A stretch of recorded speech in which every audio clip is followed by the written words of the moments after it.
Hey, what's up, everybody? Welcome to the Awesome YouTube channel. I'm Jimmy Conrad alongside Charlie Davies and Tony Miola.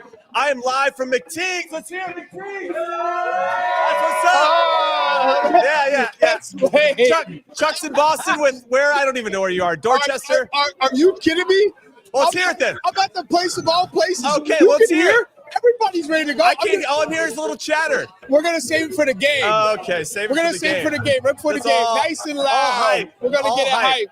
No follow through. I see how it is, Chuck. This is the big watch along for the U.S. versus Paraguay. Tom's doing it from home. Tom's, you're in the pajamas, so we're a little jealous that you're. Let's hear from home. Let's hear from home. Yeah. All right, welcome in, everybody. As I mentioned, it's the watch along for the U.S.-Paraguay game. We have about 15 minutes before the game kicks off. Let's get into the starting 11 because there are some big names that I'm frankly a little bit surprised about. If I had to give you one word about the starting 11, I would say surprise. So I'm going to roll out the names, then I want to get the thoughts from Tony and Chuck. We got Matt Freese in goal, no big surprise there. Back three of Tim Ream, Miles Robinson in the middle, Joe Scally, one of my surprises on the right. In the sixes, we got Christian Roldan and Tanner Tessman at the bottom of the box. Wide wingbacks, we got Arfson on the left, Serginho Dest on the right, Brendan Aronson and Gio Reyna on the top on the 10s, and Flo Balogun will be running as our number 9. Big Tone's going to come to you in the comforts of your own home, on your couch, in your pajamas. What are you thinking about this starting 11? Borussia Mönchengladbach in the house right now. That's what nice one. they made their appearance to the national team with Scally and with Reyna. Scally, okay, maybe we didn't predict that one, but not a massive surprise. But I think Reyna and Aronson, right? Those two, I think, are the big ones. I think we nailed the rest of the lineup during the week. Seeing Gio Reyna get an opportunity, I'm happy, right? And Mauricio Pochettino talked about everything in the past is the past, right? Let's move forward. Let's judge Gio Reyna on what happens from this point on. So big opportunity for him. Brendan Aronson's been pretty good the last couple of weeks at his club, so has earned an opportunity here with Mauricio Pochettino. All right, Chuck, what are you thinking? What was your initial thoughts when you saw the lineup drop? No hesitation. We're not playing games. Gio Reyna, here's your opportunity. That's basically what this is. Let's see where you're at. Let's see how you can handle this. I think Roldan and Tessman, it's kind of what we expected, right? I think Scally is also this is a big opportunity for him. We knew that Miles Robinson and Ream were going to be across this back three. Was it going to be McKenzie? Was it going to be Scally? It looks like here's another opportunity for Scally. I like that Dest is getting out wide right, yes. Arfson out wide left, and then Balogun, do your thing. Pepe's waiting in the wings. Yeah, those are good shouts. I think what's interesting is, one, I want to see Serginho Dest in the wing back position. We know that he can get up and down, so what kind of influence and impact is he going to have, and that relationship with Gio Reyna, whoever's playing on that right side of the 10 spots. I want to see what happens there. Joe Scally, to your guys' point, it's a big opportunity for these guys, and I'm excited to see. And Miles Robinson sitting in the middle there, right, for the Chris Richards position. Joe Scally, of course. So, yeah, this is a game against a very good Paraguay team, Tony, that is actually starting 6 players that played in their last game against Ecuador when they qualified for the World Cup for the first time since 2010. So Gustavo Alfaro, the manager, isn't really messing around. Maybe he's tinkering a little bit, but overall, when we see their team, Gil is essentially their backup goalkeeper. Riveros is in. That back four, their back three, or excuse me, 3 of the 4 play for them pretty regularly. Riveros would be the one that's coming in for Alderete. Almiron is wearing the 10. He's going to start. Diego Gomez is there. Bobadilla getting an opportunity here. And Ciso didn't play in that Ecuador game, but obviously very, very talented. Arce is going to get the start up top, and then Gonzalez on the left. Pretty good lineup, all things considered, and I think this is going to be a really stiff test for us, Big Tones. What do you think we should be prepared for as fans of the U.S. team? Diego Gomez, really good player in the middle of the field. Enciso, right, we've seen him in the Premier League, now playing at Strasbourg, another really talented player. But keep in mind, for Paraguay, they're the same as U.S., right? They got 4 games left, basically, to get ready for the World Cup. I mean, everybody in the world right now, if you look at the friendlies that happened over the last couple days, you're seeing everyone's eye is on the World Cup. Like, we got to get ready now. These managers don't have a lot of time, so I'm not so surprised that you're going to see everything moving forward as close to these managers as they can get to their first team, because they're prepping. Now, Chuck, is there any matchups that you're looking for in particular, like us against, maybe it's Tessman versus Almiron, or is there any matchups that stand out for you? Well, I think what's really exciting about this opportunity, and I've seen some of the chat already going off about Gio Reyna, saying maybe he's set up to fail. I look at it on the opposite. He's set up to succeed if he takes this opportunity, because we've already seen the relationship with him and Balogun. That's who he's got to be feeding. That's who he's got to be creating space. They got to be working well together. Aronson's always on the move. I think this is positive for Gio Reyna. He knows Dest. Dest is going to keep that with. So for me, I'm looking at Gio Reyna and how he's looking to create the space and find space for himself in the attacking third. Okay, no, I love that. And I'm kind of curious that I think By the way, conversation. What? You guys know who I'm with today? What? Who? What? Who's that? Oh, Ivis in the house. Hey, Ivis in the house. Fresh off of winning his Lifetime Achievement Award, he gets to be your IT guy in Boston. The budget, there must be some budget for this game, man. We're absolutely love it. Only in Boston, baby. I want to give a shout out first to Spider Zlatan in the chat saying Happy New Year. It clearly looks like I'm celebrating here, almost like Vegas here at McTeague's. We're having a good time. But a big part of the conversation in the chat, and Tones, I'll come to you first, is how many minutes do you think Gio's going to get here, given that he hasn't played a full 90 since July 2nd of 2024? Yeah, I mean, you either go 45 or 60, right? Those always seem the benchmarks when you got a guy coming back like this. And back to his sort of chance here, Jimmy, I mean, if you're Mauricio Pochettino and you see any spark of what we think Gio can be, you're like, holy cow, man, the guy hasn't played and he can give us this. I got to bring him back, right? Like, I got to give him another opportunity. Like, it's almost a no-lose for Gio. He's been thrown a lifeline here. The reality, he's been thrown a lifeline because Mauricio Pochettino has made it clear, if you're not playing at your club, you're not going to get a chance with the national team. He's getting back in, and I guess the hopes is, okay, let's hope that he plays here through the winter and we get some more games under his belt and he becomes the Gio that we think he can be. But what a moment for him tonight, because he's clearly not in top form, but he has a real opportunity here under Mauricio Pochettino and this staff. Yeah, and before he released the squad, Mauricio Pochettino called Gio Reyna a special situation. I'll put air quotes around that, special situation. So one good game tonight, and that could propel him into the conversation in a much more meaningful way. Chuck, if you're Mauricio Pochettino, how many minutes are you considering putting, or I guess you're going to give him the first half and then evaluate from there? Maybe I'll give him 15 more. You're not going to roll him out 90. No, 90 minutes is out of the question. He hasn't played 90 minutes. I don't even think he's played 45 minutes, right? So in my opinion, 60 minutes is probably where they have him at, because you want to see how he is for the first 45, halftime, and then you see how does he come out of halftime? How does he feel 15 minutes or so, 10 to 15 minutes, and then I think you make the substitution. Yeah, it's going to be interesting who comes off the bench. Obviously, who's going to get an opportunity? I mean, Ricardo Pepi, I think, is a no-brainer. Big Tones. I assume someone's going to come in for Diego Luna. Might get some minutes here. I'm trying to think of the roster. I got to get it popped up, but I definitely Pepi's going to come on the field, and I wonder if it's going to be a straight stop for Balogun, or are we going to try? I mean, maybe the game itself, the result and how it's going will dictate some of the substitutions. But you'd like to think that coaches already have something pre-planned with a lot of these guys. Yeah, and I'm just you back to Gio really quick. His last 3 games, 6 minutes, 11 minutes, 15 minutes. He had one game where he played 74 minutes back in September against Werder Bremen. So just keep that in mind. But with regards to coming off the bench, yeah, look, I think that the one maybe we were up in the air about Trusty. Does he play Trusty on that left hand as that left-sided center back? We've seen Freeman come in quite a bit. Haji Wright and Pepe, those are the 2 guys. Will we get something similar to what you maybe talked about? Not 2 forwards, but Haji Wright coming in one of those deeper positions maybe after. I don't really see it, but it's going to be hard to get all 3 forwards, all 3 number 9s on the field tonight if you don't do something like that. So those are the guys. You mentioned Luna. I'm sure he'll get a run in here.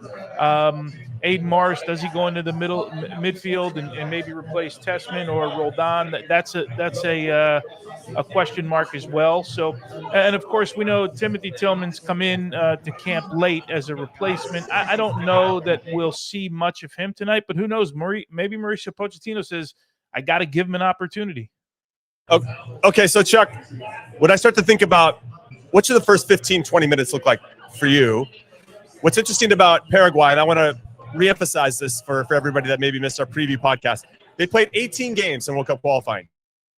They only scored 14 in those games, but only gave up 10. I mean, they play things airtight, and they're in a similar position to all the countries. You're trying to prove to the coach that you deserve to be on the World Cup roster. So I don't expect this game to be anything but tight. But what would you like to see from the U.S. in the first, let's say, 15, 20 minutes of the game, now that we have a Gio in the team, that we have Des now bombing forward on the right side? What would you want to see?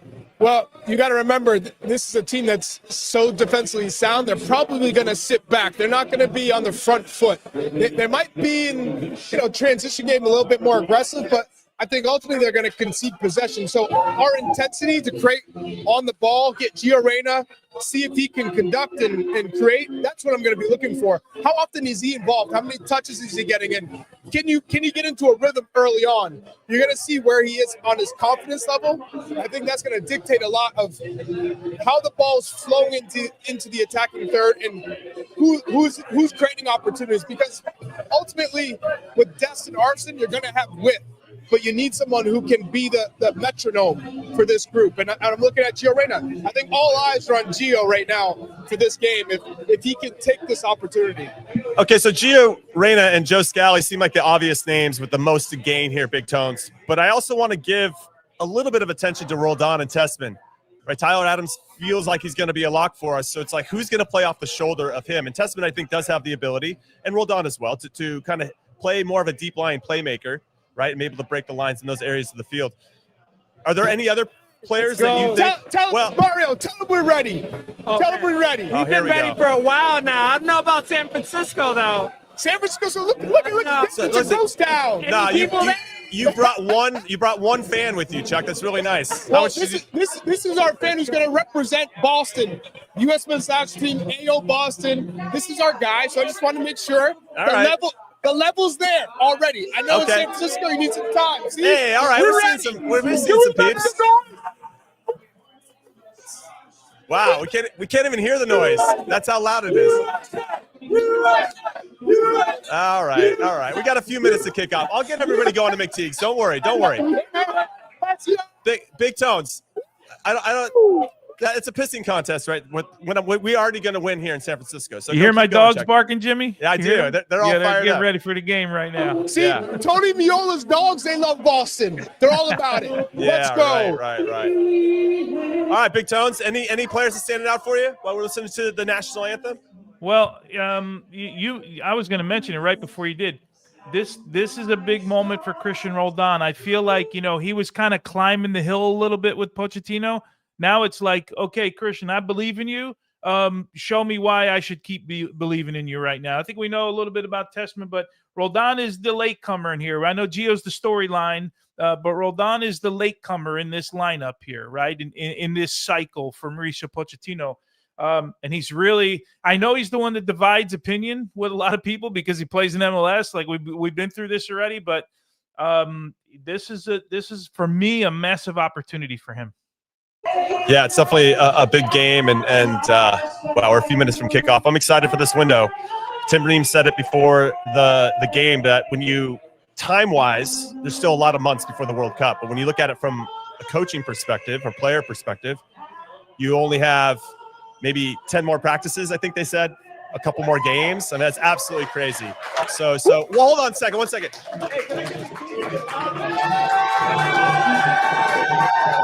That's quiet. That's quiet.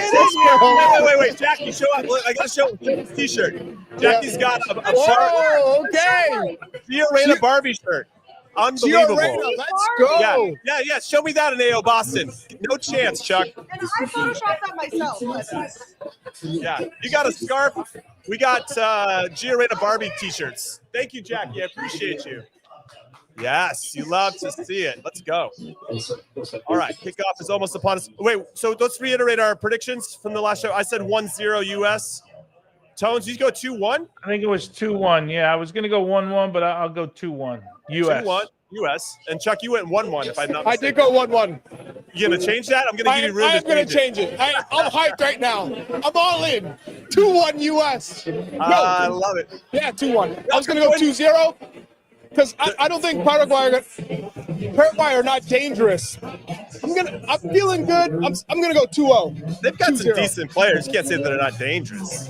2-0. But they can't score. 2-0. Yes. Okay, 2-0. Dos Cero for Chuck. I got 1-0. What's everybody saying in the chat? Also, for everybody hanging out in the chat, where are you watching the game from? Obviously, I'm at McTeague's in San Francisco with AOSF.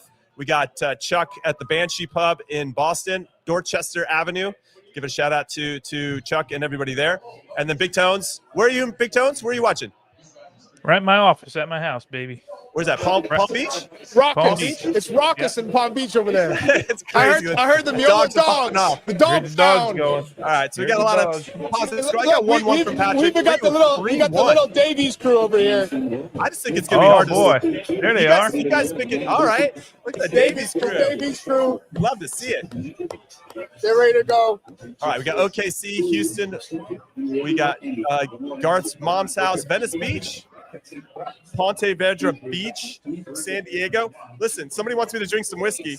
That would be, we got a long show. I got to pace myself. Gordo's in the Bay Area, Cheyenne, Wyoming, Boone, North Carolina. What's up, Mark? I'll get a beer once. Australia from Gallery. All right. Once we get a goal, I'll get a beer.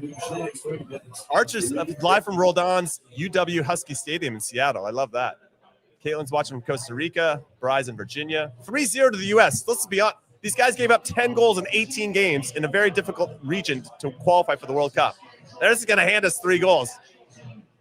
Maloko's at my house, hanging out with my family. All right, Maloko. Tell him I said hi. All right. Everybody's fired up. Gio's on the screen. Kickoff is almost upon us. Here we go, baby. Hey, Gordo, if you're in the Bay Area, why aren't you here hanging out with us at McTeague's? Come on, Gordo. That's a big misstep. Yeah, Gordo. Okay. Greensboro, 1-0 U.S. So a little luck is with me on that. Gio's got a nice little fade going on. I feel like maybe that's something's going to happen when you got your hairs looking good. All right. We're almost to kickoff. It looks cold. And I'm behind you guys. That's all right, Tones. Indianapolis for Josh. Vamos, right, chicos. Vamos. Oh, Miggy Almiron. He's ready to go. I like those kits, by the way. I like Paraguay's tops. Not gonna lie, they look clean. Okay, I'm gonna count it. I can't count it down. Let's see. 3. I'm trying to guess here. 3, 2, 1. Kickoff. Here we go. Here we go. Let's get after it, boys. Let's go. Let's go. Let's go. Let's go. Oh, Brendan looks spicy. See, Brendan moves so fast, they should call fouls for him, but he's already up and trying to win it back again. Gio and Brendan pretty close. This game is already nice and chippy. Ooh, go on. Yeah, you see that chippiness right there. Yeah. All right. Woo. Bob, watching us from Italy when he's on vacation. We appreciate you, Bob. All right, so we got to wait for this game to somewhat settle down. Everybody's fired up and ready to go. Only a few more games left to prove yourself, to be on the World Cup roster in 2026 next summer. No more messing around. I would have used another word, but I'm trying to be polite to all the kids watching the Gloss America YouTube channel. Hit like and subscribe to our notifications. As always, I'm live from McTeague's in San Francisco with the American Outlaws San Francisco, the Pride House here. By the way, I didn't tell you guys, I'm auctioning off one of my 2006 jerseys. Yeah, it's sick. Tonight? Okay. Yeah, tonight. Man of the people. Let's go. Where are the proceeds going? They're going to the Pride House in San Francisco. Awesome. Yeah. All right, here we go. I think it's a big opportunity for Miles Robinson. Obviously Scally, but for Miles as well. Look at Paraguay, not even pressuring. Their line of confrontation is the halfway line. This is their game. This is their game. They're going to sit, baby, and pounce. And once you put it into a certain area, they're going to try to trap you and hunt. No problem. They play in a 4-3-3. I should have mentioned that before. See, That's it. You force a turnover. That's not Miles Robinson's game. Right. Hitting the big switch. Yeah. Well, just being one of those center backs who you can rely on for distribution. That's not his game. Right. All right. Let's see how long it takes for Flo Balogun to actually get a touch, a meaningful touch. But wasn't there a game we had where it took someone 15, 20 minutes to have like a real meaningful touch? All right, here we go. Let's trap him here. Good spot. Oh, how do they play out of that? Yes, corner. Yes, we love to see it.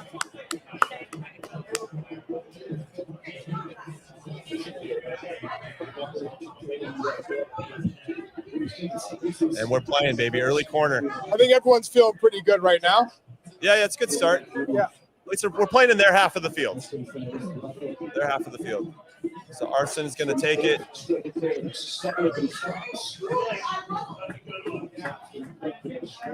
Oh, man, an early goal would be absolutely sick. Come on. Here we go. Come on. Swinger. Hit it. Oh, good setup by Tessman. Oh, block. Oh, scramble city here for Paraguay. Okay, Arson. Oh, Gio Reyna, let's fucking go. Yes, Arson with some spice. Let's go. Yeah. USA.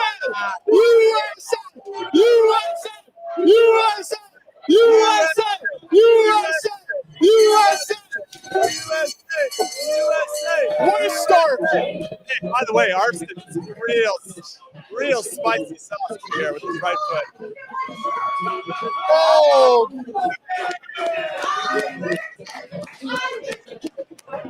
Yeah, Jackie's got her Barbie Gio Reyna shirt that made all the difference. Oh, Arson Arson was cooking. And what a ball. What a ball. And then, maybe Gio finding the space. Wow. Yo, the scouting report said, hey, make sure you mark Arfson's left foot. Make sure you get him on his right. Exactly right. Get him on his right. What a ball he played. Wow. In. What a ball. What a move. What a ball. Gio Reyna scoring a header was not anywhere near my first 10 bingo cards. How about Gio starting the game and Gio scoring in the first 5 minutes? Yeah. And a header. Yeah. A header. On a header. Yeah. You can't make this up, man. You can't. All right, we'll see how Paraguay responds. Great start for us, of course. Yeah. Arson has come a long way in terms of just confidence and trust. You can see Arson just being more intentional when he plays. Probably the best way to say it. All right, here we go.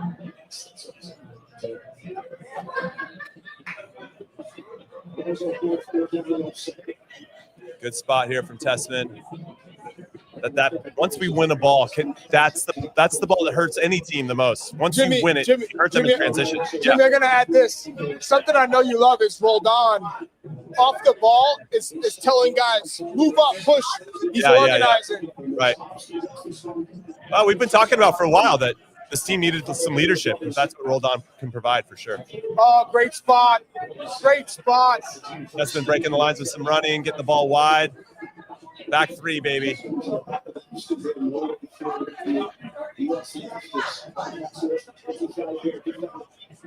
Yeah, we got a nice. I like our spirit and our energy right now. Everything about it.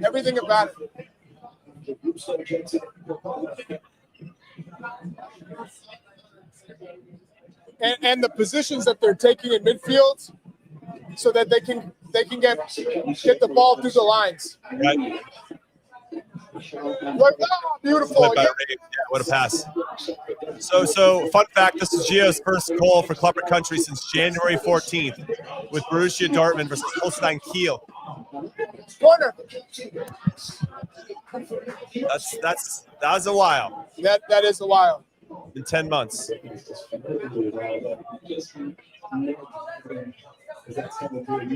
Charlie, I think you mentioned it twice in the midfield. Roldan and Tessman to be able to receive the ball and turn and look straight forward, right?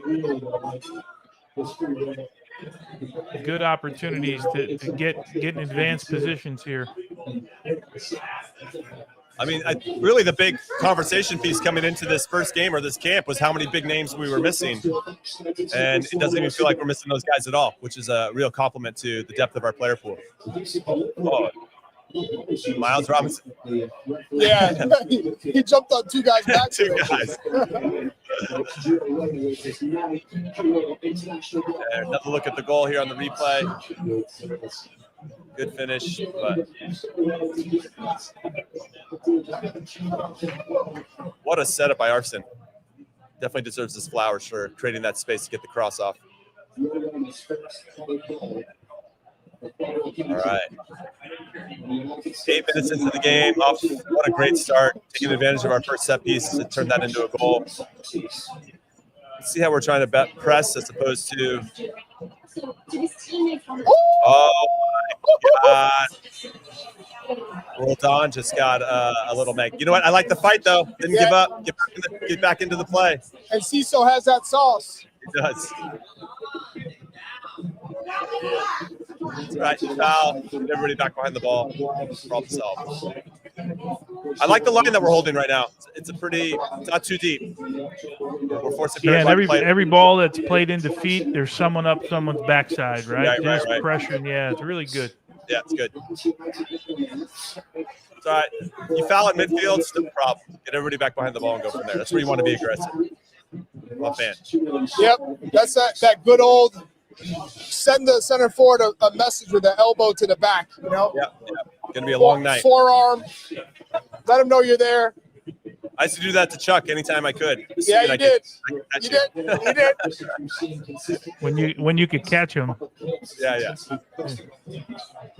Oh, what a ball that is. Can we define in transition? What a ball. Wow. Tony, please come out for that. Wow. Hey. By the way, an excellent long ball, well-timed run, and what a cross, by the way. Woo! That's a hot damn good goal. Yeah, but from that distance. I get you. The keeper's got to read that.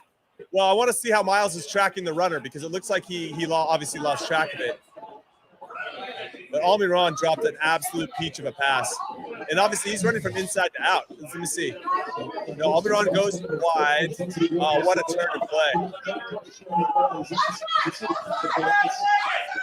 Almiron's timing was good. What a ball. Dude. Seeing it again, it's a hard one, man. Because it bounces. I don't know. It bounces. It's in the six tones. It bounces though, man. What read can you get, right? Like I don't know, man. I want to see it one more time, but that's a really good goal. That's some ball, man.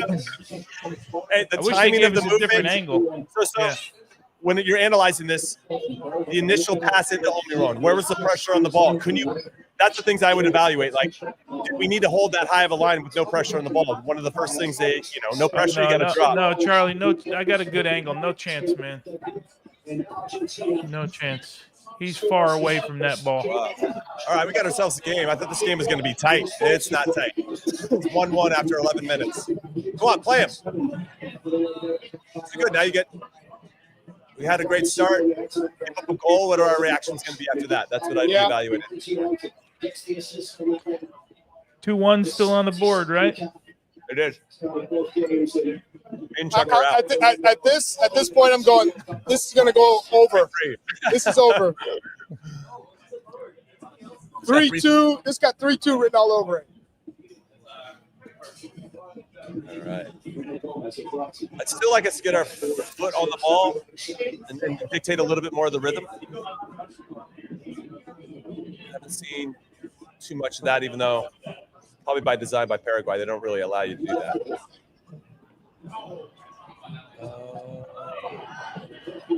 He told him to get up. He just told somebody to Scally. Hey, I love when defenders go for the dive. Oh, man. That's funny. All right. These are the balls. We got to be able to play in transition. Once we win it, especially if we can play forward and break their lines before they can get set. All right, here's we're going to get a proper build out here. Unfortunately, they're just going to drop off. We're going to face one of these types of teams for sure in the World Cup, maybe more than one. So trying to break down a mid block. Where are we going to create the space? Who's supporting the play? When is this play being supported? What kind of secondary or third movements are we going to get from our teammates? It's a good ball from Tim Ream. It leads him into the space, into the front foot. Carson Ream doing a little bit too much, but I like the idea of trying to break the lines with the run. I think you can't hurt Paraguay that way. Scally going to have to defend out wide.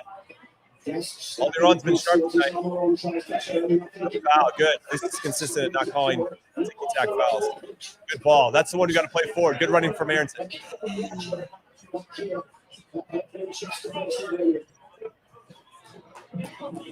Paraguay look a little bit more settled.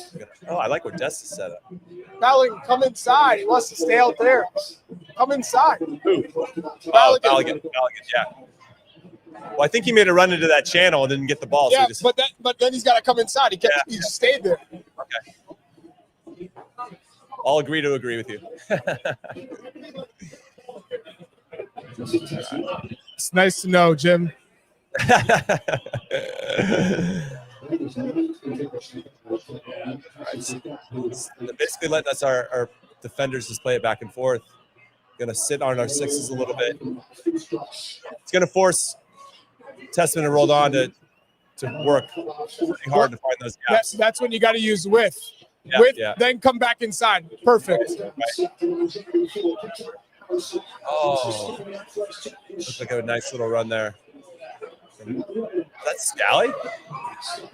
Is that Scally? No, it's Reyna. It's Gio out wide. No, Gio's on the ball right now. Yeah. I thought Scally was up there bombing forward. He's been out wide for a while, Gio, now. All right, so Balogun's on the ground right now.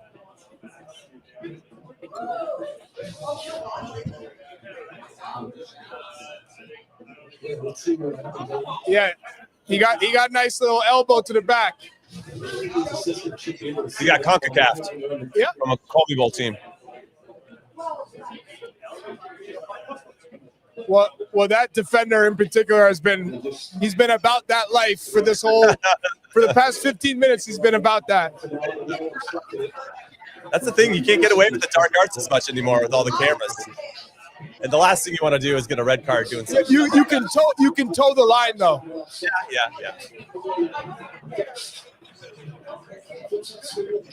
Oh, good idea. I like it.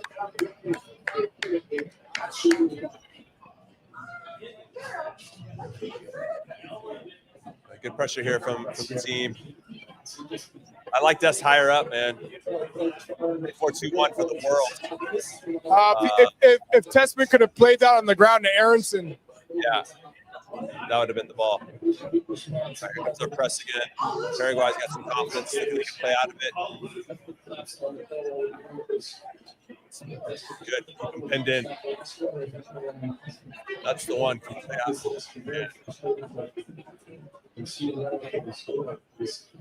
The more and more I coach, the more I realize that one of the most important passes in all the sport is once you win it, what's that next action? And if you can pass forward, if it's a negative ball, game over. If it's backwards, you're not getting anywhere with that. Yeah. The first two passes to release everything, right? Yeah, you can unlock all the pressure, immediate pressure, and then kind of their next wave of positioning. And man, those next two passes are arguably some of the most important in the whole game. So I've been focusing on that a lot with my team.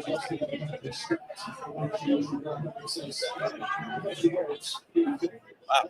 Stop you can tell the U.S. is playing with a different attitude. Yeah. Whereas in the past, they maybe get bullied or they don't push back. No, they're pushing back. They're not taking it. That little bite, which we love to see.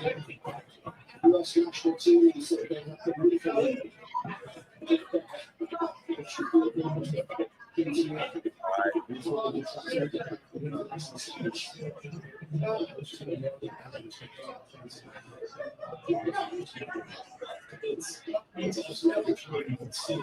to say this is the first time that Paraguay's had like any meaningful possession in our half, outside of the goal, of course. Which it's like 2 passes and they're in. But we've done a nice job of kind of keeping them out of our half. Just got to keep using the width to create space in the middle. Right.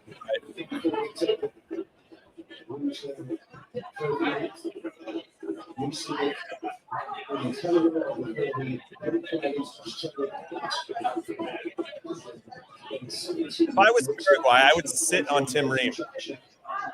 He's our best passer of the ball by a lot. Oh, I love this interplay. Dest. You got to go the other way. I would let Miles and Joe Scally have it. Just not let Ream pass at all. But I'm happy they're letting us do it. Oh, good running. Good running. Who's that? Dest. No call? Can we win that? Excellent bump. This ref is letting them play. He's letting them play. Cheers.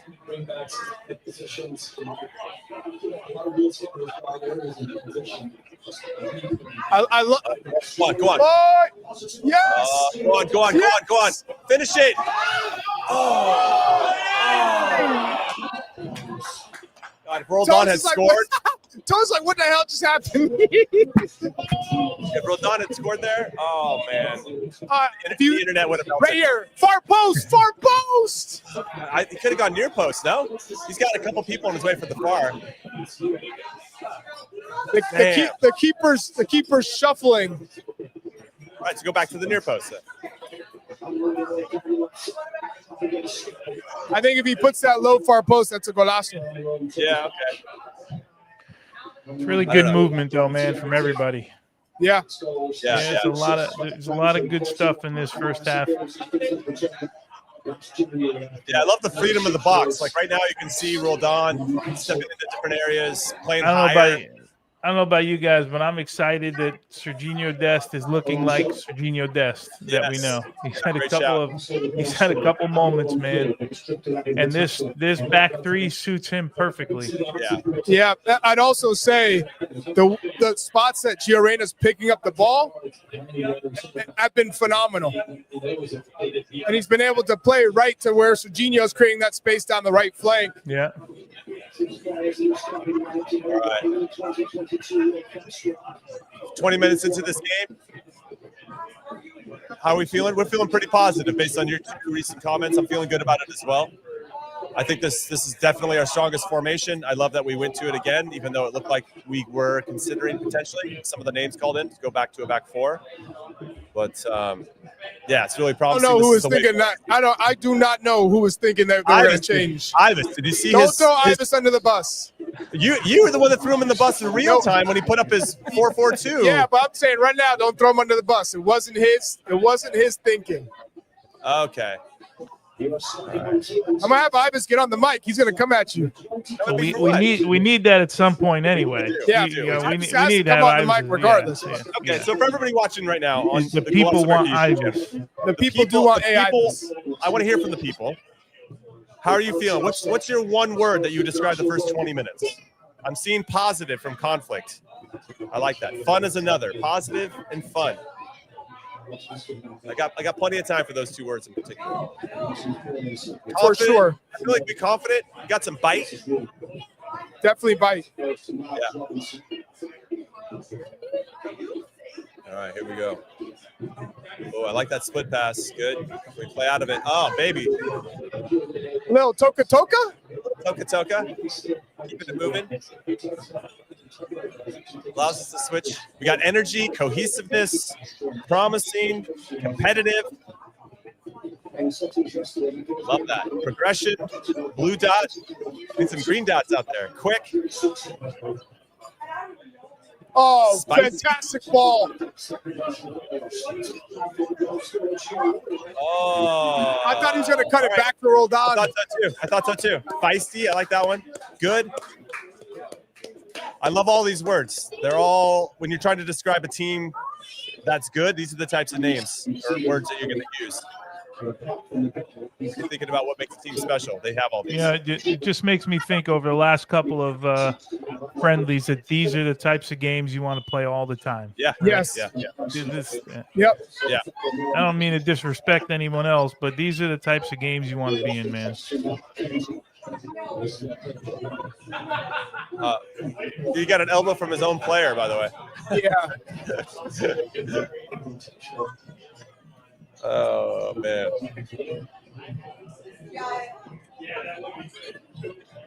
All right. So who are the standouts for you guys? And then I'll ask the chat. Who are the standouts so far in the first 20? Reyna, Dest, Arston? Anybody else? Rolled on? Des for me, Arston. I don't know about I don't know that put Reyna as a standout right now, but solid for me. Yeah. Balogun hasn't really gotten involved in the game. Yeah. Honestly, I think the partnership with Tessman and Roldan has been pretty good, right? The balance has been pretty good between the two of them. Right.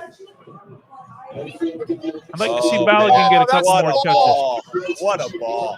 That's the ball that eats Reem alive. That ball eats Reem alive. Woo. That's why he can't bite, right? He bites too much. Yeah. I think, Jimmy, when you don't have the recovery speed, I think you have to bite and try and win the tackle, right? Because you don't want to get in too many foot races going, right? And that's the ball that beats you. And if you drop off and he turns, you're toast. Yeah. All right, this is going to be a key component for us throughout the World Cup. You got to be good defensively on set pieces. So we'll see how we manage this. Good. But this is why 3 in the back probably helps him more than anybody, right? Because who was it? Miles covering him, right? Yeah. Yeah, so he gets a little cover in the front from the wing back and a little cover from behind the middle player. Right. Yeah. So you're going to trade off the stepping in and the timing for every now and then you're going to get a ball over the top you got to be ready for. Yeah. I see Conflict Serum says he wants to see McKenzie. You're going to see McKenzie in this game. Philadelphia, baby. Yep. We got to get all the homegrowns out there. All right, so Paraguay looking to press here off the goal kick. Or are they? Are we going to get a high press from Paraguay? Miles Robinson, good split pass. Balogun doing what he can to hold that one up. He can do better than that. Yeah, he can. I was trying to be polite because that's like only one of his 3 touches so far in the game.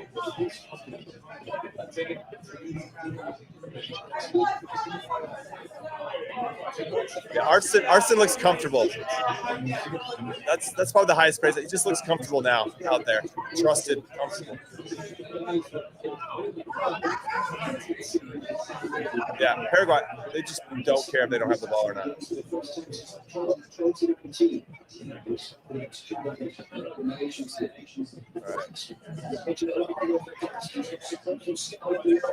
All right. Spice, good tackle.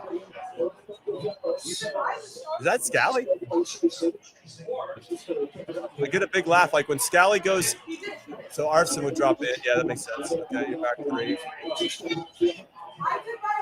I love how Gio just kind of finds the game, right? Like he just you can call him whatever you want today, like a double 10, or he's just going to find the game someplace. Yeah.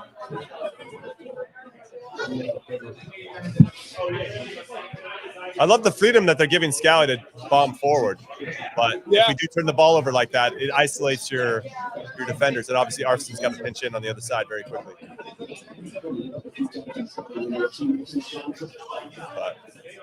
he's got to take advantage of those advantages. Good pressure there from Balogun. Clean touches from Tim. Yeah, good. Balogun's having a tough go. I mean, they're giving some hot potato passes though. Yeah. I know that's the job, but like, That's why we get paid the big bucks, Jim. That's Come true. That's true. That's true.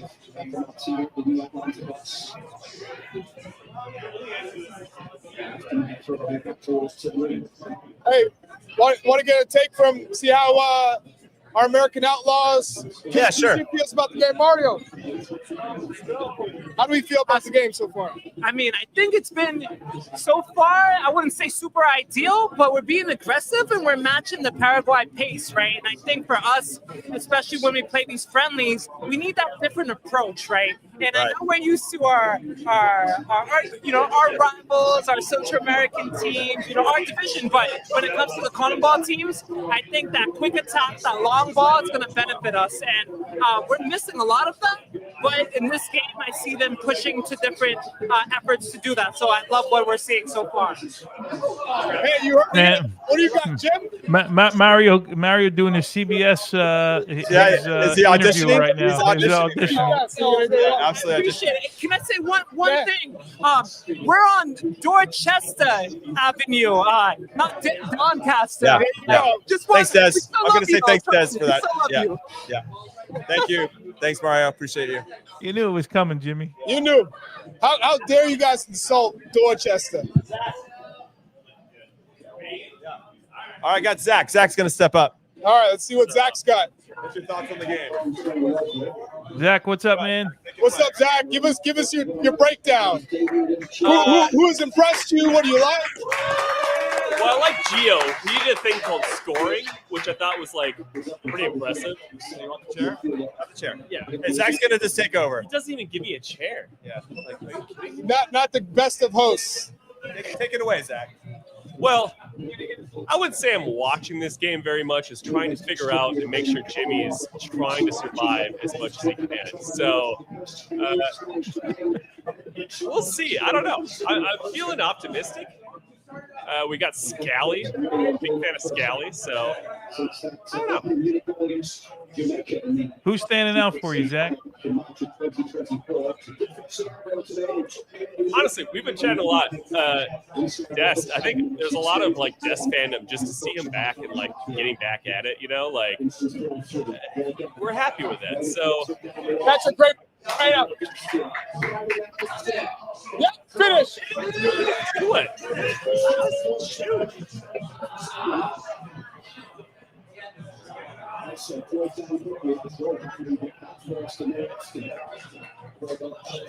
Okay. Shout out to the person in chat just saying, thanks, Zach, bring Jimmy back now. So I do appreciate that too. Zach! He's out. I'm tossing him. He's taking my job. Zach Holman, everybody. Well done, Zach. Hey, I think Boston's up on SF right now. That's all I'm gonna say. Okay. Lies. Charlie, just tell him about the 3-hour drive every day out of Boston. You absolutely love it. Hey, good sequence there from Gio. Good ball out wide. Unfortunately, we couldn't get a shot off there. Hey, well, we've gotten into the final third with some really good stuff. Now, they are dropping off a little bit, giving us, 55, 60 yards, but there's been some good numbers going forward. Yeah, I agree. We're not afraid. If you just look when a ball gets wide or ball gets 30 yards out, we got a lot of guys in and around the box, which is not really a trait of this team over the years. Come on, Tess. Yeah, that's fair. That's fair. Yeah,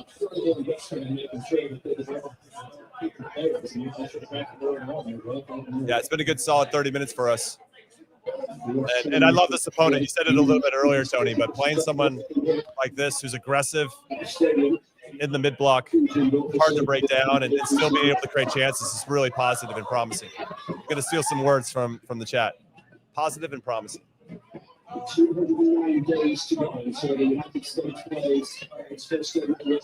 I mean, there's a flow to the game for both sides, right? It's right. Down, and you see a lot of games that we get to watch in CONCACAF, and again, it's a different style. I get it, but there's just so choppy all the time, and there's not a lot of rhythm in some of those games. This is playing some good players, man.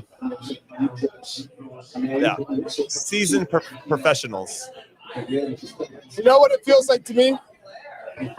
There's a World Cup on the horizon, and that this feels like this is tournament play. If this was a group stage game in Copa America, I would believe you. That's what I'm getting when I'm watching that. There's something on it. That they're playing for something outside of just the friendly. It feels like everyone has got that intensity to where you need it to be to make it an entertaining game. I mean, hell, Jim, you went through the Paraguayan lineup earlier. There's like 3 or 4 locks in there. Yeah. Maybe 5, right, with the captain Gomez.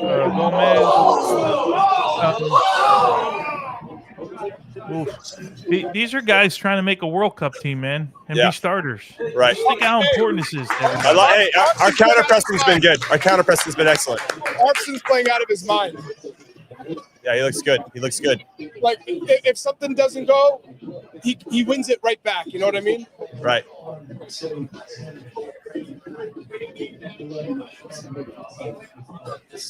All right. He's been getting better every opportunity. He's gotten a great run of games too. When you get that many games and you feel like that kind of confidence from the coach, it goes a long way. But to your point, and he's also playing the position that he's best suited for, which has been very cool to see. What a ball from Tim Ream across. What a touch by Des. Oh, so unlucky. I thought he was going to hit the cross right away. Yeah.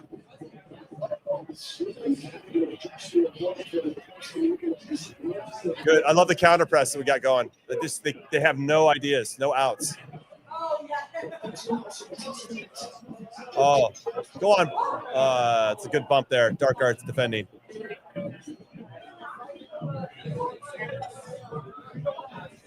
Okay. Balogun, he's annoyed by that defender. I'll tell you that right now. Yeah, no question. Yeah.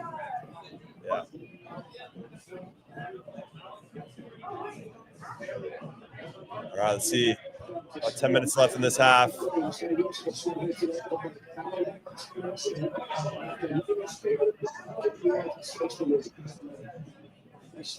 that gap there we got to solve, but we've been figuring it out.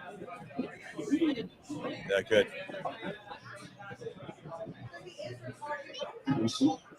Yeah.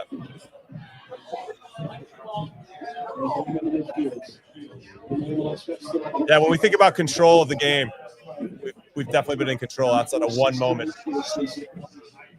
Good goal by Paraguay, but outside of that, they really haven't had any meaningful possession in our half.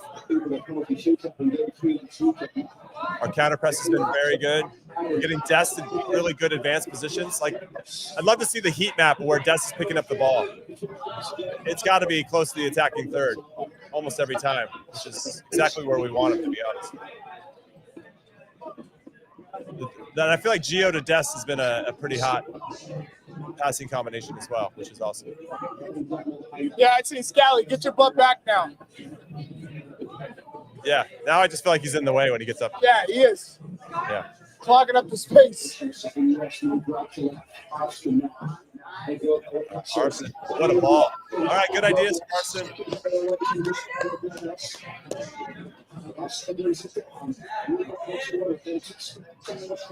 Yeah, the U.S. have been all over them.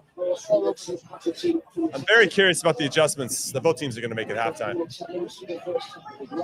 I mean, despite our control, it's still 1-1, you know?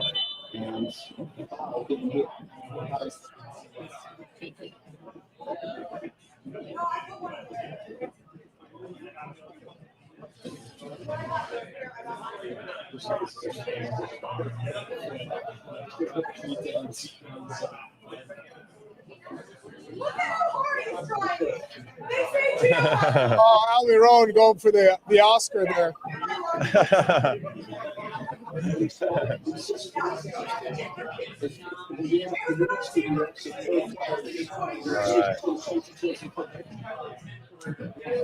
Yeah, I think one of the U.S. I'd like to hear from everybody in the chat as well.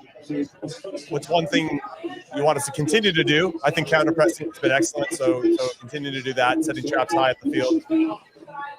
One thing, we got to get Balogun more involved in the game. That would be my number one ask. where are you guys? What's your number one thing you'd like to see? Yeah, he needs to get more involved, no doubt about it. I don't know how many touches he has. I'm gonna look that up, but it doesn't seem like a lot, right?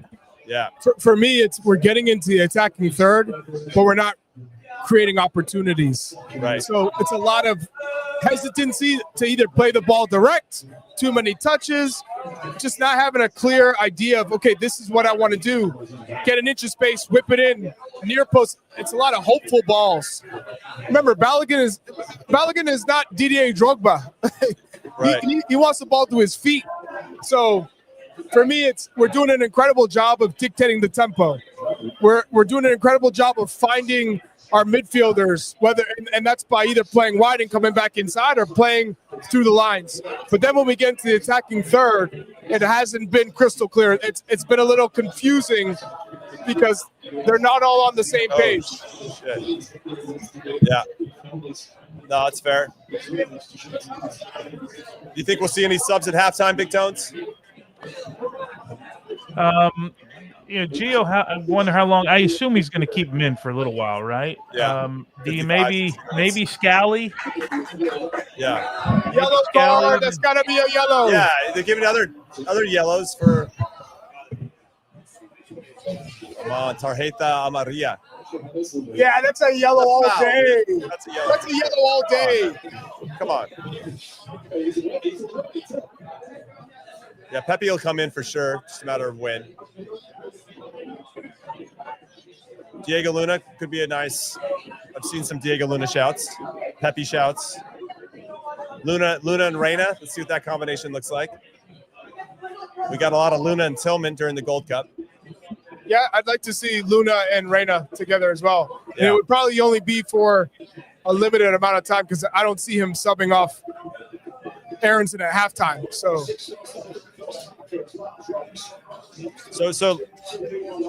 let's say as a hypothetical, Big Tones, with the continued improvement of and confidence of Max Artson on the left. I mean, Jedi's healthy; he'll play there. Serginho Dest obviously playing well for us. I mean, go back to that, Jimmy. Go back to that. If I look, we all think Jedi's playing. You guys are coaches, right? And you just went through all this stuff. Like, you still got to look at Arston's been playing for Pochettino and Jedi hasn't been, right? He needs to be like part of the next camp, like 100%. We hope he's healthy. And I think Pochettino, but one thing he's kind of proving to us, and we still don't know him that well, right? We still don't know him as well as we've known some other managers. He's got this trust thing with guys, right, that have been around. I just, first, Anthony Robinson's got to get healthy, right? Step one. But I think it's safe to say that Pochettino, to me, seems like he would feel confident putting Arston in a World Cup game. Yeah. Where a year ago we probably wouldn't have said that, right? Yeah. What's he played? Is this his 12th game, Arston, this year for us? He's got to be up there. In terms of minutes, he's got to be one of the higher minute getters. We'll have to ask our trusty research team. I think coming in, Luna had the most, right, this year? Yeah. Luna I feel like and Arston's going to catch him I at some think. point. I don't have it in front of you. I feel like those two guys were the ones that had the most games. Yeah, we've definitely shown some bite tonight too, which I like. I would assume Freeze has to be up there in minutes, right? Because Luna would have come out of some games and Freeze playing 90 minutes all the time. So finally, it's taken 40-something minutes, but Paraguay's got a little bit of possession and maybe a numerical advantage out wide here in the first half. We're managing it, keeping the ball in front of us. And also remember, right, that Pochettino talked about Serginho Dest and his defensive responsibilities, defending. Now, we've seen what he can do on the attacking front and how good he is and dangerous, but the goal came from him, sleeping on the backside defensively. The runs he's not prepared for, both from a position standpoint and an awareness standpoint. So We know how important he is, but that's something that Pochettino was very, very strong on, was that he was going to be up for the task defensively. Yeah, so we have here Max Artson will earn his 15th cap tonight, tying Diego Luna for the team lead in 2025. Artson's 12 starts are also the most of any men's national team player this year. And as a fun fact, Max Artson was uncapped before 2025. So what a year. What a year for Max Artson in particular. He's looked pretty solid tonight. I do want to talk about this play we just saw, though, where we got split with a little bit of a 1-2. Guy takes Caceres, gets the ball, and splits our Roldan and Brendan Aronson with his first touch. That leads to a foul. Giving up these types of fouls in these areas of the field can be very dangerous. Thankfully, they don't punish us for us, but it's a little thing of note where our team shape and positioning has to be better, so we're not giving up these stupid ticky-tack fouls. Come on. So close. Anyway, that's me getting in the weeds a little bit, but something I made a note of. A couple more minutes here in the first half. Just nearly found Balogun on the run. I know. He tried to play the most difficult ball of all the options that he had, you know? Yeah.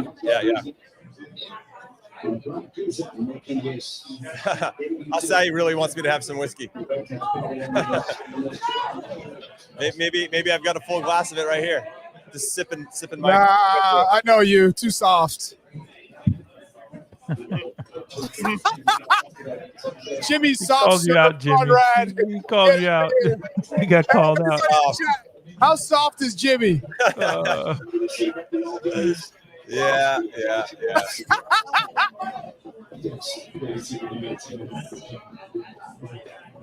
I had my run with the hard stuff. I'm cool with being soft.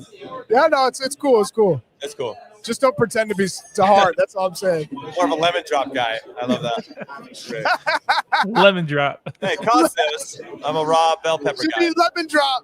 We should have Ryan come on here and confirm. I brought some apples and lemon bell peppers. Irish whiskey would knock me out. Somebody called me Kleenex. Charmin Ultra. I love that.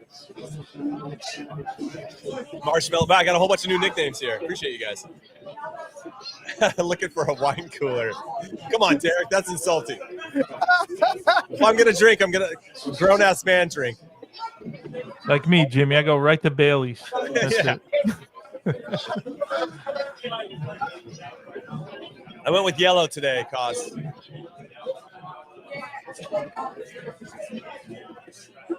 Yep. Loco says I'm not a drunk like Chuck. I'm not that drunk. I do like green tea. I'll have some green tea. Some honey. I like green tea and honey. Charlie, did you lose Ivis yet or yet? Yeah. Is he gone? He's listening. He's right next to me. He's listening. He's signing off. He's signing autographs. He's signing autographs. Exactly. He just took a couple of photos. Yeah. When he poses for a photo, he goes like this.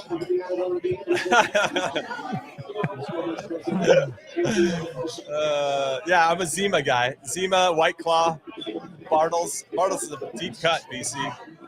Oh, you're a cider guy. Jimmy Cider Conrad. Hey, I did do a few. I'm a big Lebowski guy, so yeah, I'd have a White Russian from time to time. It's a good shout. All right, so we're almost to halftime. 1-1 between the U.S. and Paraguay. Yeah, we need some more shots on goal. We get some chances. Smearing off ice is funny. That's great.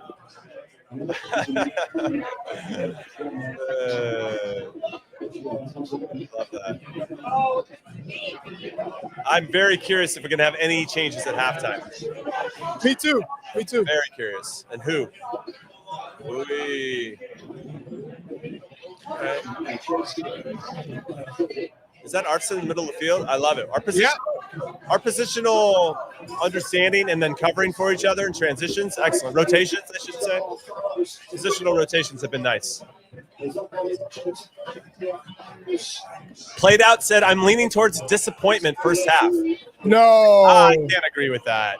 Disappointment? No. We're not playing Trinidad and Tobago here. No, this is a good team.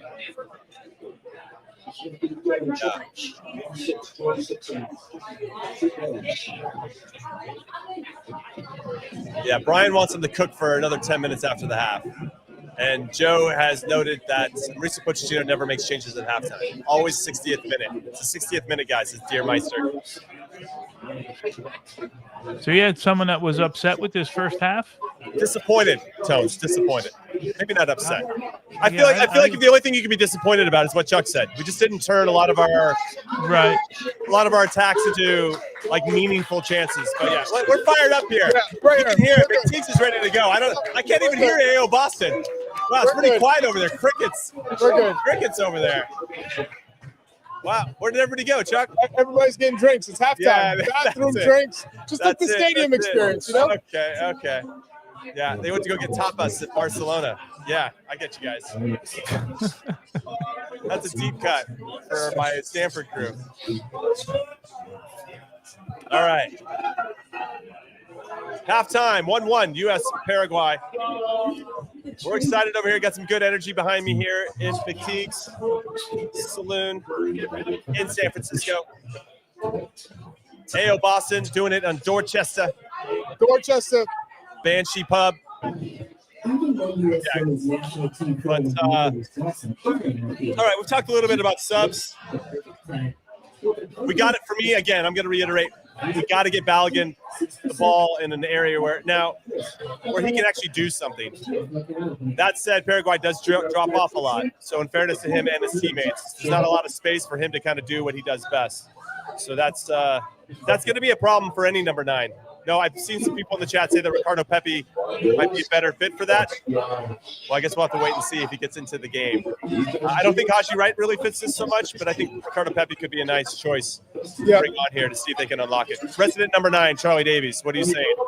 Well, again, when we get into the attacking third, there weren't clear movements, and the balls were hopeful. They weren't so much outside of the goal, where you could see it's a perfectly flighted ball cut back for Gio Reyna, who was sitting in between the center backs.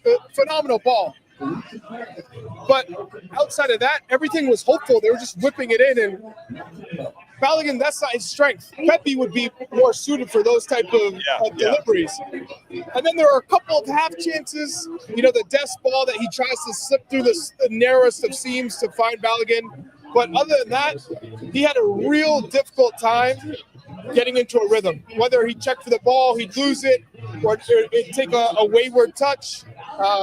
We didn't see him running at a defender downhill, and that's when he's at his best. Is when he can turn, have some space, and he's running into the box in those 1v1 situations, or collecting a pass, outside the box, coming in. He just wasn't involved, and part of that is on him, and then part of that is on the team to kind of play to his strengths. All right, so Tones, you're Mauricio Pochettino. You can jump in here on the 9s though if you want, but you're Mauricio Pochettino. You see that half. What are you saying to the guys? Well, What do you say? Good half. I want to jump in on that 9 though, real quick. I would like to see. This is a different game for Balogun, right? Because they're a little bit deeper. I'd like to see him figure something out. Like, let's figure out how we get involved. Because the reality is, if this is a World Cup game right now, you're not making a change at halftime. No. Right. So Paraguay's not going to change. So give me something. Give me something in the midfield. Give me an idea about a run. Give me something that says, okay, we get Balogun engaged in the game. That would be my only thing. If you want to see another player, that's a different story. But I would like to see them figure out how to get Balogun involved in the game here. As far as Jimmy, other changes, like Joe Scally's the one that comes to mind to me. Do we get a McKenzie in? But you haven't seen Joe Scally for a little while. So you got to go, okay, I got to see him for 90 minutes. This is a guy who does play 90 minutes all the time every week, so he's fit to play 90 minutes. Outside of that, I don't know that we see any changes right now. Yeah. Outside of those guys, Aronson's been okay. Gio Reyna, although Gio faded a little bit in the second part of that first half, I don't think you make a change there. You still want to see him. I still think 60 minutes or so is his cap. So, but with Balogun, I would like to see. Give me another idea now. Okay, the team's playing like this. What do we do to combat it instead of just making a change of a guy? Because then, I love that. Yeah. I'm curious what you guys think. Who had the most touches between Tessman, Roldan, Reyna, Aronson, and we know Balogun didn't have any. I felt like Aronson had a bunch of little touches. I would say Tessman or Roldan. Reyna with 38. All right. Nice. Aronson 22, Roldan 24, and Tessman 34. Okay. Balogun had 8 touches in the first half. Yeah. How about Dest and Arston? Where are they? Because if that's the space you were saying, that's in the first half, Chuck. Yeah. If Dest 40. Okay. And Arfson 52. All right. So that just speaks to where you have to take what the game's giving you. And if that space is wide, then you got to take it. And that's evidence of that those guys are getting a lot of touches. I think one thing we've been really, really good at, and it led to the goal ultimately, is our counter pressing. Really chaotic to start the game, just in general, right? Paraguay was coming in hot. We were coming in hot. Turns into a corner. We end up scoring off of that corner after, obviously, the ball bounces around and Arson does really well to get it back across the Gio. But I thought our counter pressing was consistently good throughout the game, except there was a moment where Paraguay had a little bit of space. They play a ball up over the top. We don't manage it very well to get it across, and they score. I mean, these are the margins that are going to define whether we get through the World Cup or not. If we go far in a World Cup, our U17s, we're up 1-0 in Morocco. They miss a penalty. Then they give up an 89th minute goal where they were in control most of that game. Then they lose in pens, and they're out. Now people are kind of shitting on the U17s, but I don't think they should. But it gives them the opportunity to do so because they didn't finish off the game. These are the margins. And so we gave up one really good sequence to Paraguay, and they scored. So we have to figure out what that looks like. But overall, I would say counter-pressing has been excellent. The energy to counter-press, the player rotations, Arson somehow is on the right side to get a cross-up. Joe Scally's bombing forward, getting ahead of Dest. I like all that stuff. That means we're playing with confidence and have real ideas of what we want to do and how we can hurt other teams. And it's very hard for teams to figure out how to solve those problems. But again, I want to address this with Mr. Thomas Anderson. He's asking, why was I talking about Reyna and touches? Because we knew how Paraguay are good defensively. They're going to sit back, restrict you from playing in between the lines. They're going to block you. So you got to play wide. When you use your wide areas, that's how you can stretch them. If you can play quickly back inside, you're going to have those moments where you'll have 2-on-1s. You'll have a little bit more time on the ball. So I wanted to see of the central players who was getting on the ball more often, who had more touches, which it was Gio Reyna. Of course, Dest and Arfson are going to have the majority of the touches because that's where Paraguay gives you space. If there's ever a time where you can get on the ball, it's going to be out wide. It's not going to be central. So Reyna is finding ways to get involved when Paraguay usually doesn't allow players to have much time or receive entry balls in the center of the pitch. That was why I was asking that question. Gotcha. So, Big Tones, do you think Mauricio Pochettino, you said good half. Where are areas do you think you'd like to see the team improve? Again, the final third, right? This is a team that's going to sit back. You might see this at the World Cup. How do you break that down, right? Chances are going to be limited, but how we've gotten the numbers forward. We talked about it, right? They've got really good numbers getting forward. When we get into the final third of the field, committed to getting guys forward. You talked about transition's been good. Look, that's mainly work rate transition, defensive transition, right? Understanding the moment and getting back. So they have that in them. But in that final third of the field, how do we create? I think we had 2 shots on goal in the game. I think we took 4 shots total. We had 2 on goal. Be a little bit more efficient in that area of the field. I would think that's the one thing you want to clean up. And you're always going to have to be worried about quick counterattack with this team. You can see how they want to play, right? When a team sits back, what's the MO to get forward? Generally counterattacking. So they've dealt for the most part with that. Okay, but you give up a goal. You talked about the one, over the top the Ream. You're going to have to deal with those moments. Right. Okay. And then anything from a goalkeeper perspective? I mean, Matt Freese didn't have much to do. Even on the goal, there really isn't much he could do on that. Yeah, I looked at it a couple times here, and I'm watching it again. There's not much you can do. You're going to have to really cheat to get to that ball, but it bounces, which means you don't really have a line of sight, right? When it bounces like that. We got to take a look at the ball over the top. It was Scally got beat. It was Miles Robinson at the near post not dealing with it, right? There's a lot of like little things in there that add up to a goal. So one thing that I would love to see is Mark McKenzie and Austin Trusty to get a run out. Like, you're going to bring them in. Mark McKenzie, I think, is obviously a little bit farther along and higher up the depth chart than Austin Trusty. But Austin Trusty's our only true, outside of Tim Ream, left footer. So he can hit that big switch as well as Tim Ream can, or at least has that in his bag. But I'm now I sit here and I'm listening to you guys talk. I'm like, okay, I'd like to see McKenzie and Trusty get in, but as someone that's played in these games, it's nice to start from the very beginning. And I wonder if you just, not to say they wouldn't want to get in if they could, but to give them the run out against Uruguay instead and allow Scally and Ream and Miles Robinson to kind of figure out how that flow and rapport works.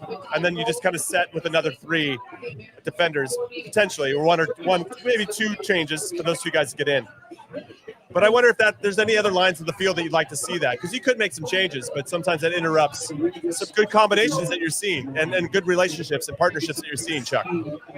Yeah, absolutely. What do you guys think of the game? We got the little guys here. What was your thoughts on the game? Who played well? I think Max Arson played pretty well. Yeah, wow. And I thought they did a pretty good job. Huh? And I thought they did a pretty good Same. Same.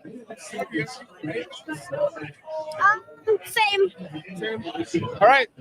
Well, at least we got some analysis from one of the Davies boys. Hey, they're taking your job here soon, Chuck. Yeah, I know. Yeah. We definitely hired the wrong one.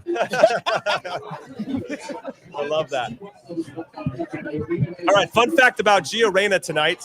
Claudio, his dad, had 8 goals in his U.S. men's national team career. Gio just passed him with his 9th. So congratulations to Gio Reyna, who just celebrated a birthday as well. Pretty cool. So, Pretty yeah, cool. What a way to mark your return to the U.S. men's national team, and excited for sure. We should play a game here. Who do you think is going to be the first sub from Mauricio Pochettino in this game, and for who? Let us know in the chat right now. I'll say Diego Luna for Brendan Aronson. I feel like I've gotten some people in the chat that are probably going to agree with that in some capacity. I'm trying to think where else you want to see. Pepe for Balogun. Pepe for Balogun. Yep. So I was going to go Luna for Gio just because of time. For the minutes. Yeah. Freeman for Dest. I can see that as well. Yeah. Man. Either Freeman for Scally or Freeman for Dest. We've seen kind of Pochettino take a liking to Freeman, so I wouldn't be surprised to see Freeman come in.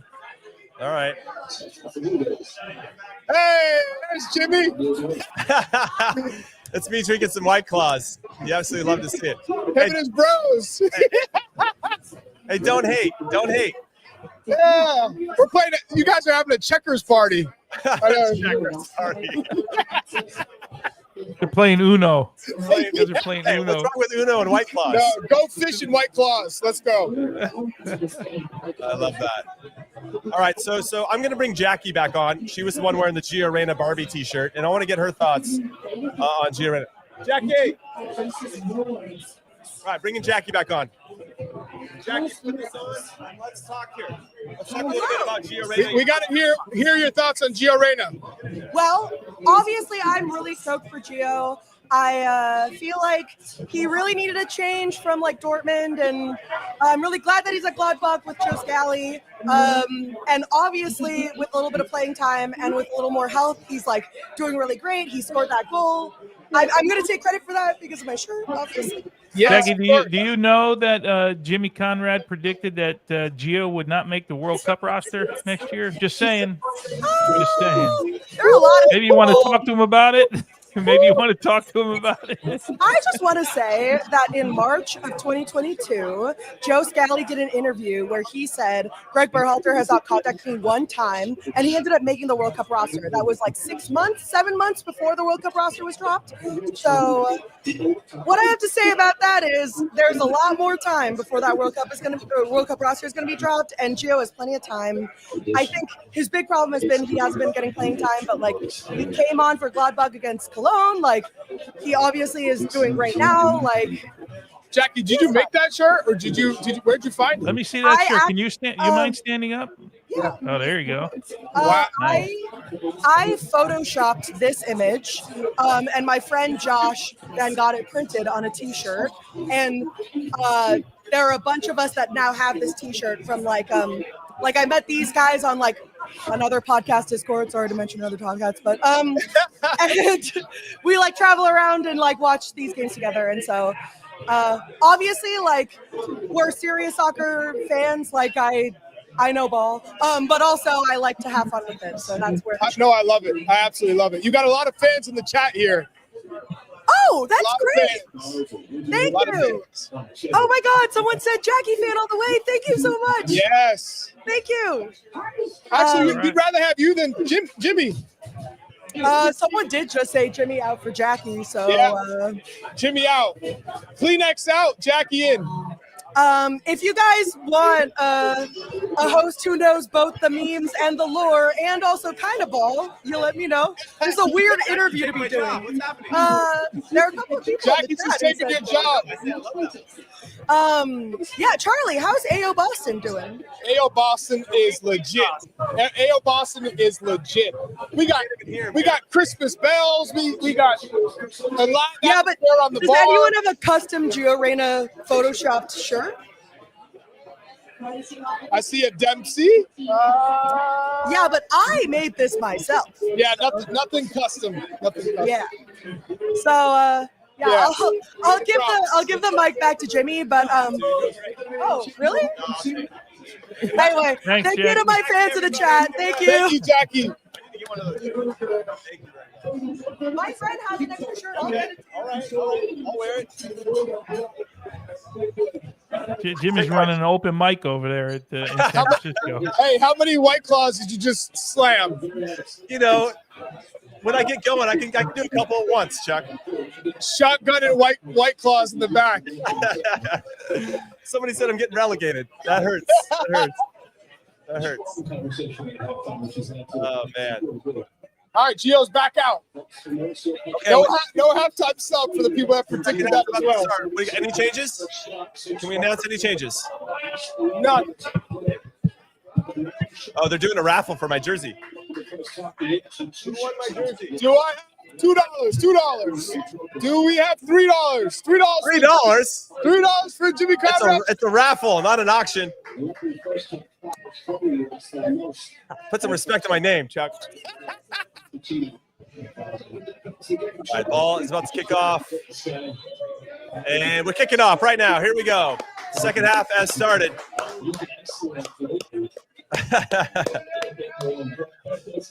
Everything got quiet in here because they're doing the rap. Dang, I should have bought some tickets. Thanks, Ryan. Don't worry, Jimmy. It'll be over soon. It'll be over quick. Hey! Lance, they did steal my jersey from the right next to the money. It doesn't look like any changes, huh? No, I don't see any changes right now. Can we get Balogun the ball in a more meaningful way? That's key. Keep the counter press going. We should be fine. Somebody said $5. Daniel, only take my jersey for $5. I'll put a 10 in there. I love that. Somebody said me ending the pod with no shirt would be epic. I love that. Okay, here we go. So now we got to wait 15 minutes to see who the subs are because we know it's coming in the 60th. Q Drama wants to know why Big Tones isn't out amongst the people. Big Tones would get absolutely swarmed. Proper legend of the USMNT. Well, typically the bars in Palm Beach, they don't have enough room for him. His shoulders are too wide. Charlie, I turn sideways when I walk in. Oh man. Okay. Oh, Here Jesus. we go. Oh jeez. Oh baby. Let's play out of it because we're really good. Look at us go. Look at us go. Look at us go. Look at us go. Come on, Des. Keep going. One more. Generate something. Generate something. Man. This would have turned into a hell of a sequence. Lead to a goal. Somebody said bars in Palm Beach close at 4, so that's funny. Close or open? He clearly doesn't know Palm Beach. Oh man. Another good opportunity where we don't get an opportunity. Boo. Oh, yes. Oh, Tesman got fouled there. Call it. Yeah. Okay, let's get some set piece magic here. Set piece magic.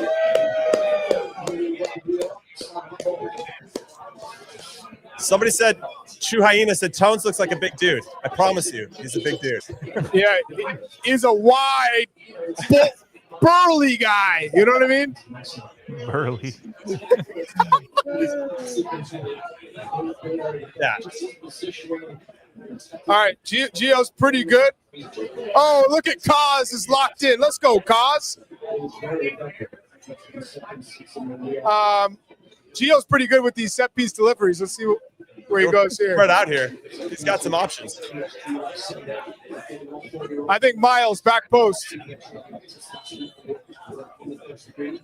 Little teardrop to the back post. Doesn't go anywhere. And Scally gives a souvenir to a kid. Oh, no, it's going out for a goal kick. I thought it went in the stands. I think, Jimmy, to your point, right, when you have that build up and you got to get something out of it, right? Yeah. You got to get a look. Right. All right, here's a high press. Let's see what it yields.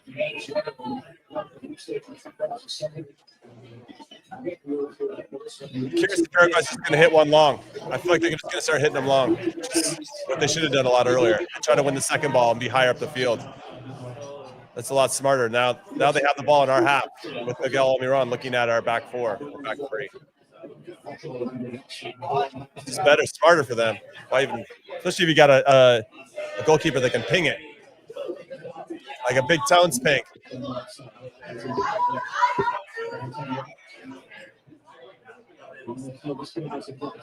Yeah, they haven't done a very good job of playing through our press. We should through our press. Step by Tim Ream. Yes. Play one more to split the lines. One more, rolled on. We finally get Balogun running into a channel. About damn time. Took 50 minutes, but we finally got there. Oh, Des bouncing off the people like he's a pinball. Arbitro. Swallowed his whistle. Gio Reyna working some magic. Get the ball off his feet. Too much. Can we get a shot on goal? That's all. We just want a shot. We're getting some great areas. Can we get a shot? Look at former teammates there. Yeah. That's not a foul. He's just bouncing off him. That's not a foul. It's like when you're playing hoops with your friends and somebody calls something ticky-tack and you're like, come on. It's total BS. All right. It seems like Paraguay, at least from goal kicks, is trying to play a little bit more direct. We'll see if that shows up here. They're trying to play through it.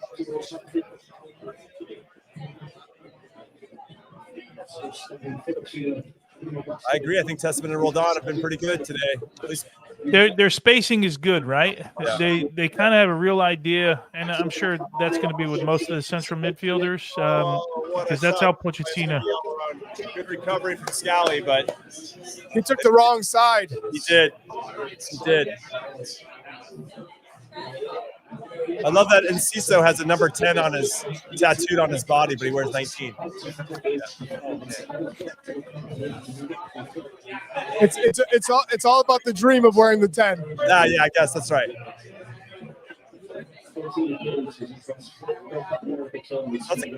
That's a couple times where ball's gotten up over the top by Scally. Ooh. Hey, that was a cheeky set piece. I don't mind it. If you're gonna try it, you might as well try it in a friendly.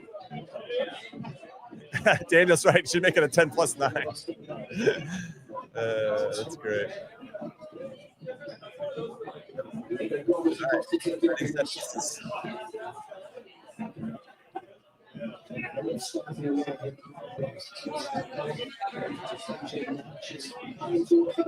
Oh, he's wide open in the back post. Yeah, we're seeing some guys warm up. Yeah, I think they all are. That's true. 60th minute, something's happening. 60th minute.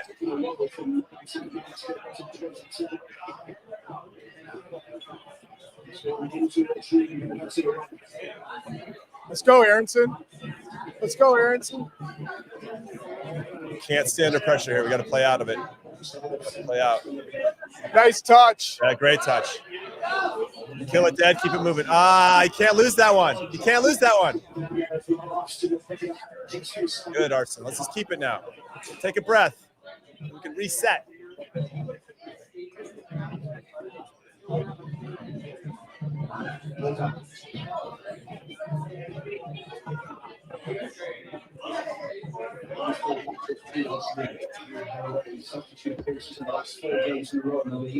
Okay, we find a split pass. We keep playing around them, not bypassing anybody. Just not going to shift the defense at all. So somebody's got to pass or run into a split. Awesome. All right, good pressure. Counter press working again. Oh, he just got bodied hard. Oh, that's a dangerous pass, and we'll take it. Keep it moving. High pass. Pelicans got to get central. Yeah. He goes to support the play, and then the play gets switched. He's coming out. Unfortunately. Well, he probably was always going to come out after a certain amount of time. Good question here from Koss, who says, when everyone's healthy, who's the back three? Not really convinced by any one of these guys. Any of these guys. Chris Richards, we know that. That's a fact. Reed's going to be in there. Unless at this point, I'd take Robinson. I think he's going to go with Miles Robinson if he had to. Yeah. If he had to play tomorrow, that's who he'd go with. Robinson, Reed, Richards. Yeah. Yeah. What's everybody saying in the chat right now? Who's our back three? In 7 months' time? Crazy. 7 months. Nobody's pushed out Reem. And every time he plays for the U.S., he's usually the captain. He's not going to discard that guy. I mean, remember with Berhalter, he was gone, and then he brought him in towards the end, and next thing you know, he is the best center back.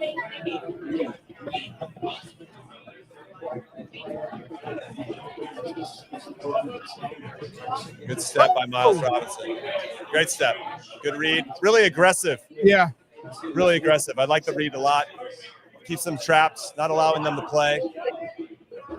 I like the attitude of that defending in particular. Because it starts up high and then it trickles down to Miles Robinson making that play.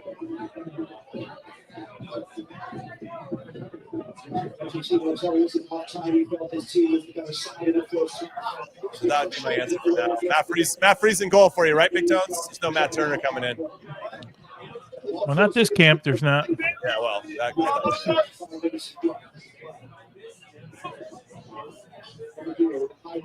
I do wonder how. I haven't gotten any word. I do wonder how the other guys have looked in camp. You know. Yeah.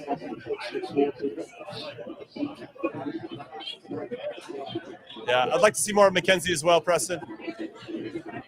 For sure.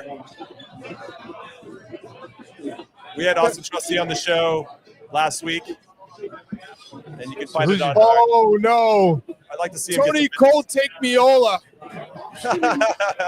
Why they coming at Tony? There's no need for that. Oh, finally took it to What was my cold take? I don't even know. 10 minutes into the first half. That's second half, I see afterthought. Has to do something. I don't know what my cold take was.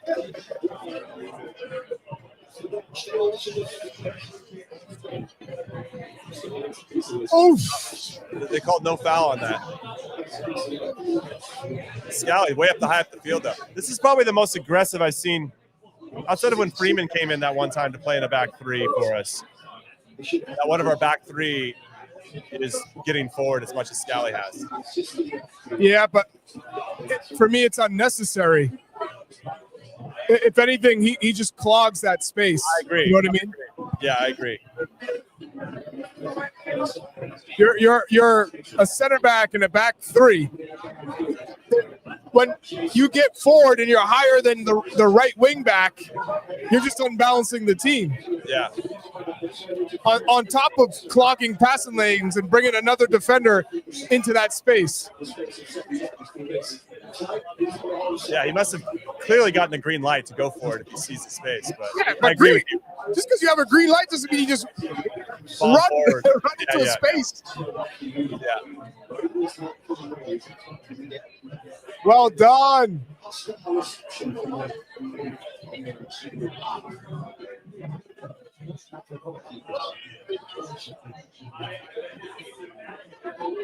Derek says he's going to switch over to the Rhode Island game. We wish Rhode Island the very best against Detroit today, the USL semifinal. Yes. Let's go. Let's go, Rhode Island. We got Tulsa, New Mexico also kicking off today in the other semifinal. Rhode Island was in the final last year for USL. Or sorry, I said Detroit. It was Pittsburgh. The Riverhounds. Pittsburgh is hosting. Pittsburgh yet to score a goal in the playoffs. 0-0ing their way and winning in penalties to the final. Let's see if they can do it again tonight. See, Balogun's now checking deep to get on the ball, get some touches. That's probably his first touch of the second half. We didn't do a good job of finding Also, when you do that, you're just checking to see if the center back's following you. Yeah. There was the one a little bit earlier. He was pointing right to Gio Reyna to run into the space. Yeah. So I wonder if that's something they talked about.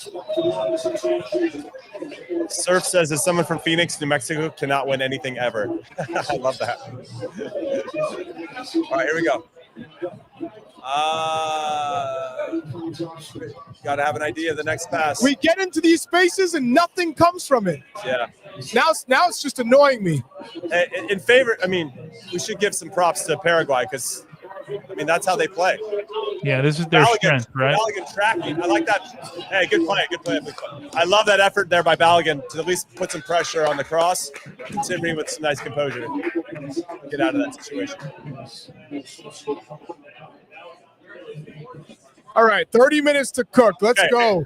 We need some subs. We're at substitution time. Yeah, substitution time. Ooh, how's your knee, by the way? That looked like it hurt. He's got to see a yellow by now. Come on. That seemed like an awkward fall there. Hey, Ivis, how we feeling about this? He's not happy. Ivis isn't feeling this right now. Chuck, maybe 1-1 would have been the way to stay. That was your original prediction. Of course. I went with the energy. I went with the moment. You folded. Ramon Sosa coming in for Diego Gonzalez.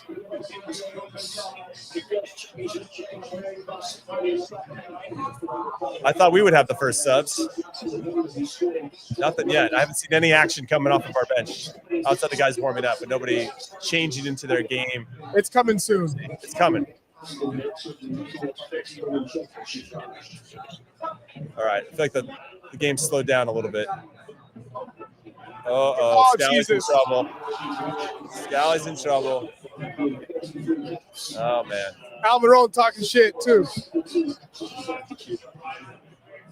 It's like, yeah, you might be able to kick me, but you can't trap a ball.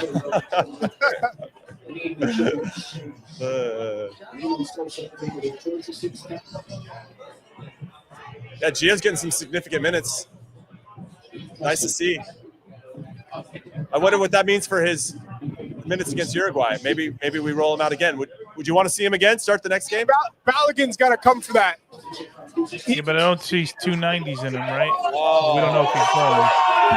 No, we're not getting that. We're not getting that. Hey, it's nice that AOSF's responding. I crickets over there at AO Boston. Des was waiting for Balogun to show, and he wasn't committed. Yeah. I'd like to see that again, though, in slow motion. Oh, man. Here we go. That's what we want. 2v1. Oh, you got to put it in front of them. It's the little details, baby. It's the details. Oh, Testament, good composure. Oh, okay. All right. Can we put something on target? Damn. Good pressure there from Testament. No, it's not a foul. Yeah, it's not a foul. Not enough. It's not enough. That ball by Aronson just a little bit too far ahead of Testament.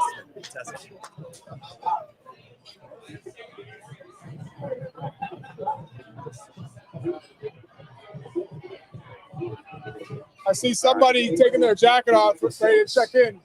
Come on. We don't have anybody challenging for that first ball. I love our pressure, though. Oh, Brendan Aronson, let's go. Lay it off. Yes. Come on. Back post. Cheddar. Hey, I like it. Still not a shot on goal, per se, but we're asking questions, Big Towns. We're asking questions. Good counter press again, Brendan Aronson. One of his specialties. Good weight on that one. What if he chopped it back to Brendan Aronson there? Could have. I understand why he was floating. He had an assist in the first half with that.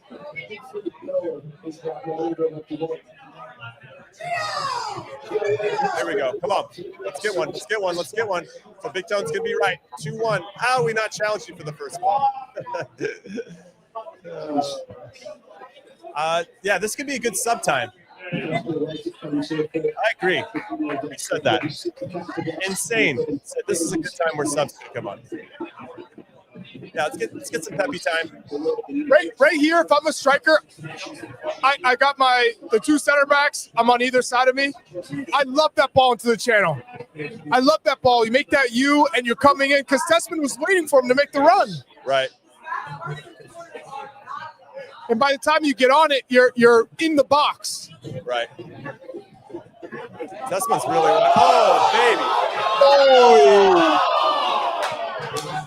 That would have been sick. Yeah, it would have been real sick. Hey, real sick. We might have had to end the stream. That would have been just like so good. I would have drinking like 6 White Claws. And I'd had a Zima and a Bartles and James. I would have knocked off the whole collection of wine. You would have been on a heater, kid. Oh, man. Show us the highlight.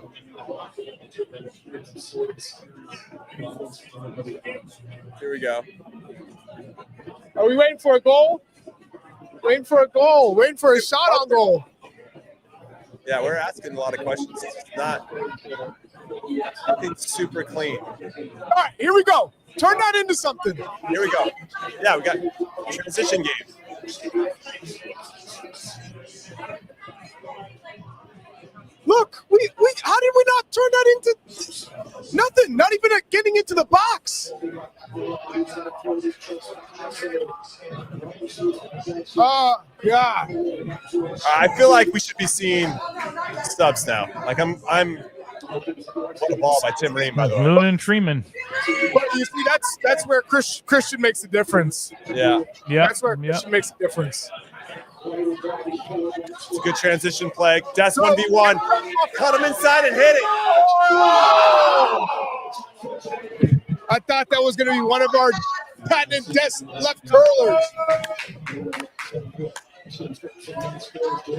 Good build-up play from front to back to get Des in a 1v1 spot.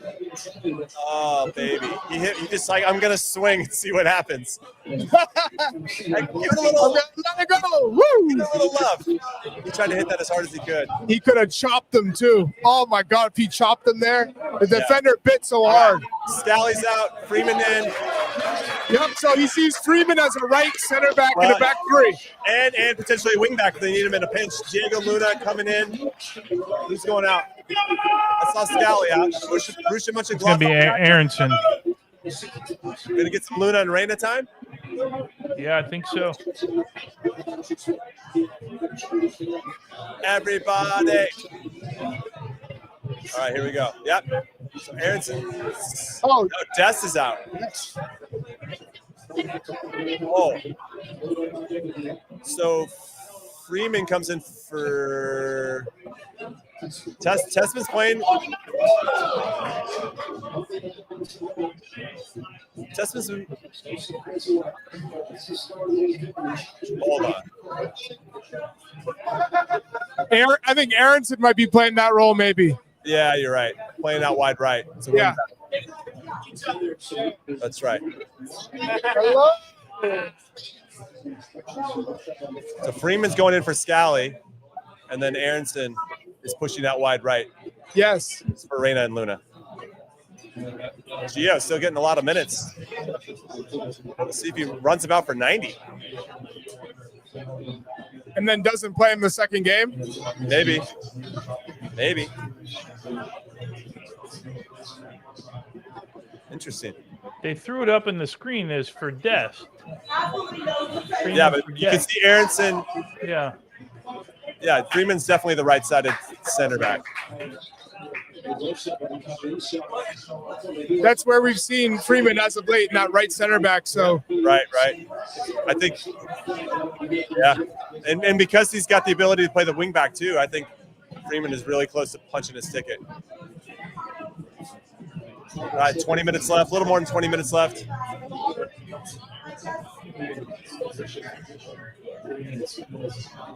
Good, Luna to Tessman. Tessman's been solid. Really solid. It's like the highest praise you can give someone that plays the sixth position. It's just solid.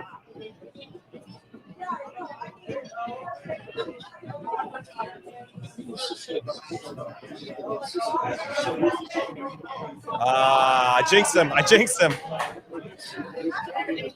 Let's see our reaction. Look at Luna. Hey, good reactions from Diego Luna. Track back. Yes. I love that. I love it. Good recognition. Danger.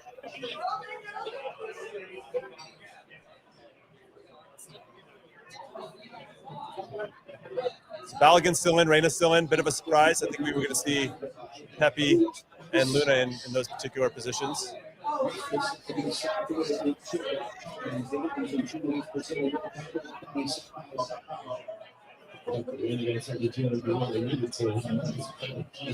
Good. Can we play out of this?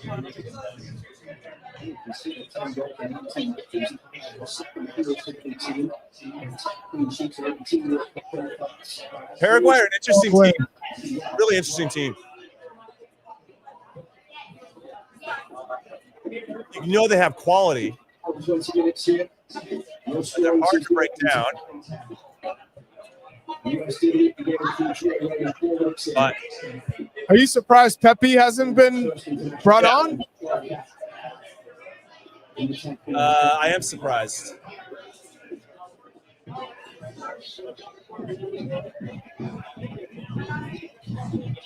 Good press. Excellent. Oh, how does he play out that? Yes, go on, club. Go on. Yes, good layoff. In the middle. Yeah!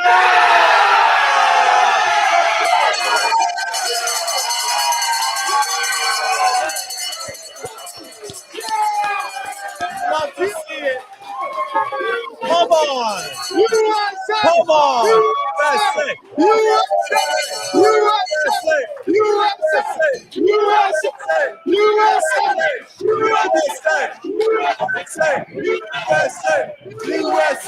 USA!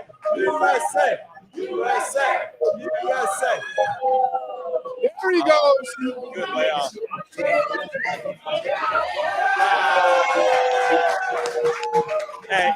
Hey, that's a Charlie Davies. Quiet for 70 minutes, scores the winner. Beautiful. Just like I drew it up. That's Man, but he just kept working and working, man. He just kept working. peak Charlie Davies. Like is Charlie on the field, and then he scores the winner. It's unbelievable. I love it. I love it. Yeah, good work. By the way, started with Roldan and Luna, right? Pressure. Yeah, counter press. The counter press was excellent. Right, they hit a big switch. We get over there. We put immediate pressure. The guy tries to dribble out of it. We win it, and then once we win it, we make a couple good forward passes while they're not set up yet, and that allows us to break and create some space. And obviously some good decisions and quality from Gio and Ballo finish that off. Hey, the last time we gave up or scored, they were right on us. And they scored quite a couple minutes after. 2-1, Tones. Nailing it. Ain't over yet. USA. AOSF popping off. Chuck, where's Boston? Chuck, talk about like when you're not in the game, man, but you just keep working your ass off, right? You're not in the game. You just gotta work. You're just running. Yeah. It's tiring. You're checking. You don't get the ball. You're running deep. They play short. You're making it short. They're playing long. From Gio there. Things are starting, but you just keep working. You don't stop. And then finally, that one chance you're waiting for, smashes it home with his left foot too.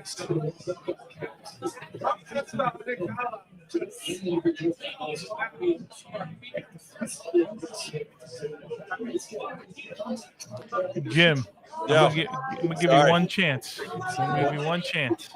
Me one chance? Does Gio make the World Cup roster? Yeah, he's going to. He told us right away. He said, "Yeah." Yeah. And my whole thing was based on playing time. I just didn't know where he was going to find minutes. All right, you guys, you're gonna get. He really hasn't, to be honest. You guys get to ask a question to another American Outlaw Boston. All right, what do we got? All right.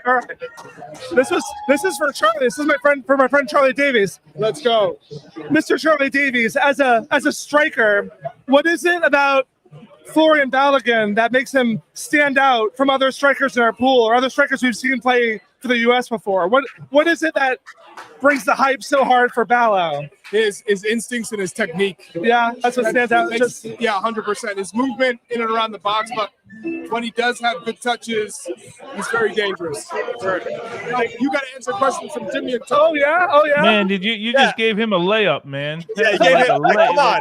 Did he ask you to ask that question? Yeah, exactly. Did you guys talk about that before? Yeah. We synchronized. All right, seen a couple subs here. Who's been your favorite player so far throughout this game? Who's really impressed you? Oh, Max Arsen. He had a lot of doubters, a lot of people questioning him as his potential starter for this national team. He's just proving everyone wrong over and over. He looks like he belongs. He looks great. Big Arsen guy over here. I love it. Yeah. No. He's been very good, and it continues to grow with each passing game, which is nice. I love it. Yeah, I just love seeing him so confident on the overlap, so comfortable, just getting forward, keeping it moving. Yeah, it's great. Yeah. It's great. Well, we appreciate you, man. Thanks for hanging out with us. Yeah, absolutely. This is a fun event. All right, Charlie's back. Love it. Great to see you. Big Tones, you know what's interesting for everybody watching, we didn't talk about this before, but we're all wearing the same jersey and we didn't even talk about it. We just all showed up with the same jersey, which is amazing. Yeah. Respect. You know why? Because it looks good. It does. It's nice It looks clean. good. It's comfortable. I kind of hope these are our World Cup jerseys, but I know they're not going to be. No. Dude, I want that Matt Freeze goalkeeper jersey, man. That's so down my path right there. The black, it's really simple. I'm sure we can make that happen for a Hall of Famer. You know what I mean? You'd like I'm to gonna have think to get on that one. You'd like to think that for sure.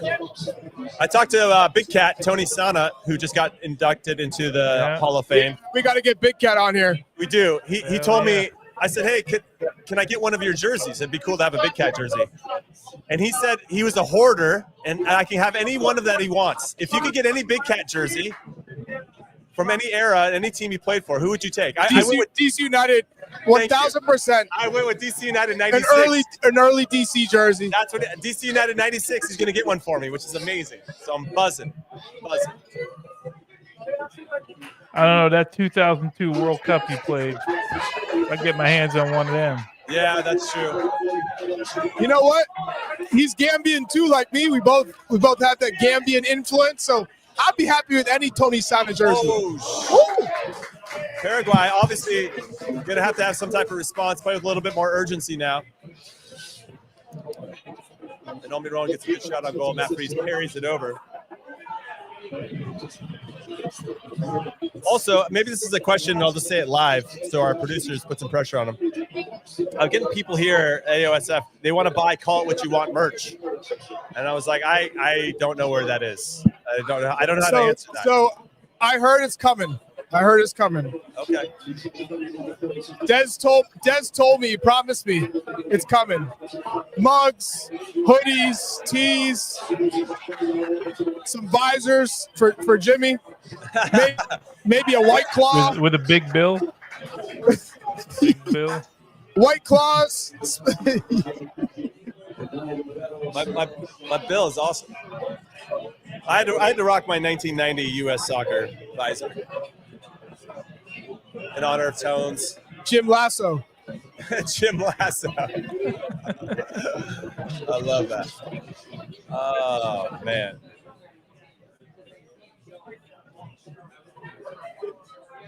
All right. Somebody says I have a Sandlot vibes. You're killing me, Smalls. That's what I'll say to that. Okay. All right, here we go. Come on, Diego. Come on, 3v2. Do him up. Oh, finish it.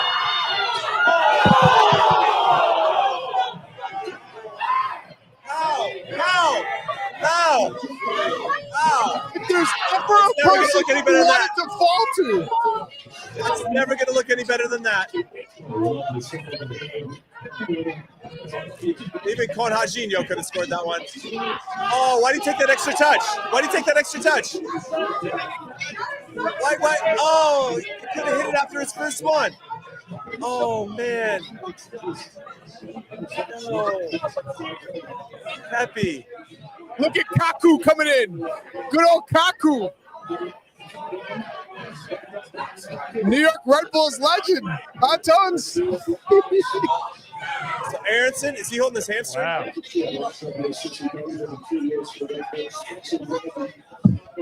Pepe. That's the worst part about being a striker, or one of the worst parts, huh? Chuck, you missed a big chance. And people, that's the only thing they want to talk to you about. I guess we could ask Chris Wondolowski about that, because that's all they ever ask him about.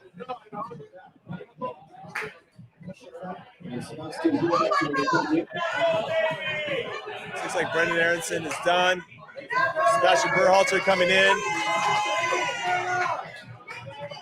We got Berhalter and Reyna on the field at the same time. No, Reyna's off. What a storyline that is. So Brendan's out. Berhalter in.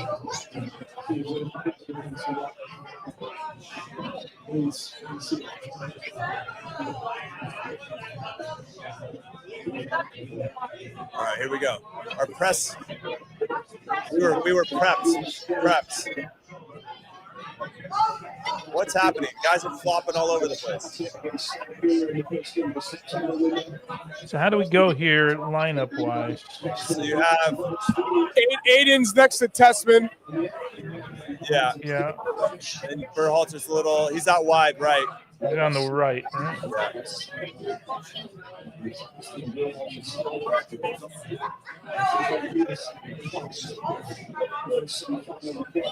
Pepe's up high.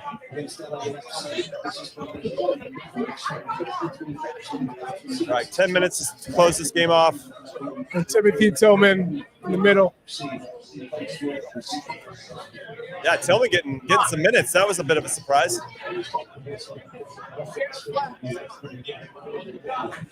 Let's go. Uh-oh, things are going to start getting chippy here. Late tackles.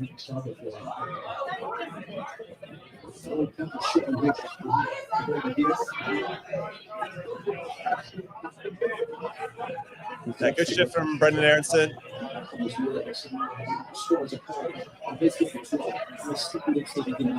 I can't really think of anybody that had a poor performance, which is nice.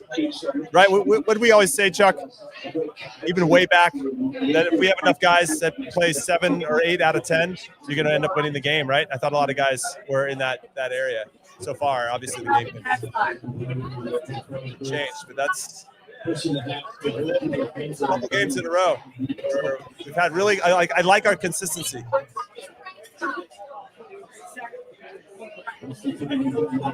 Last two windows have been a little bit of a different attitude, right? Like Chuck said earlier, they're kind of realizing that World Cup is around the corner now, man. Yeah. This is important. This stuff's important. Details. The details are important. Yep.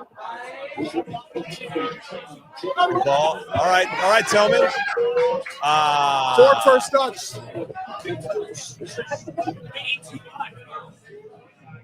Yeah, maybe Scally was the only one. I'm seeing some people in the chat saying that Scally wasn't. He was below par.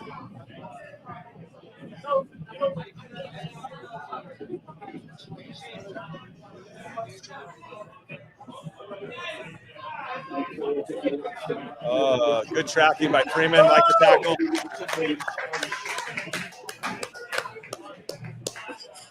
Yeah, we got Uruguay next. It's going to be a revenge game for us. Looking forward to that. Yeah. This is a solid performance against a solid team. So.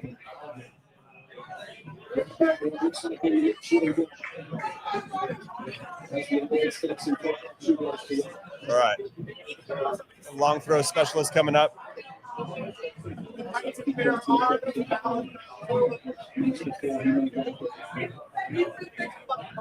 feel like if you're wearing gloves on a throw-in, you got the kind of grippy stuff, it gives you an advantage. Just saying.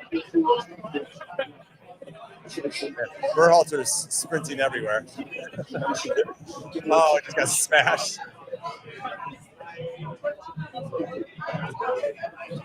Oh, let's play out of it. Oh, good idea. But now we're underneath it.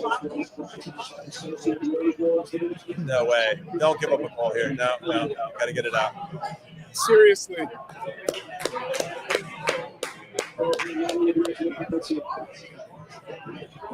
All right, here we go. Management, game management. That's an art form. We have a 2-1 lead. 6 minutes left. Well, let's say 8, maybe 8 to 9 with extra time.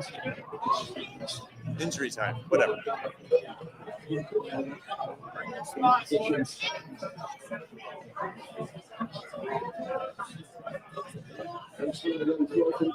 Here's an interesting comparison. I'll give this one to Big Tones first, and then Chuck, I want your thoughts. Gio is our James Rodriguez. Super talented for his country. Wow. Doesn't play much at the club level. It's actually not a bad comparison. Other than James, before was that 2014 World Cup when he was in. He won the Golden Ball, I think. Yeah, he's playing in France, right? He didn't get a ton of minutes, but towards the end of that season, he started to play. Bayern Munich, Real Madrid, Porto. Like let's Everton. Like I can see the correlation in terms of performing better for your club than your country. Yeah, that's where it ends. Yeah, that's where it ends. We take 6 goals in the World Cup. Yeah. I don't know if we've ever scored 6 goals in one World Cup. Trying to think if we've done that. 2002, we had to.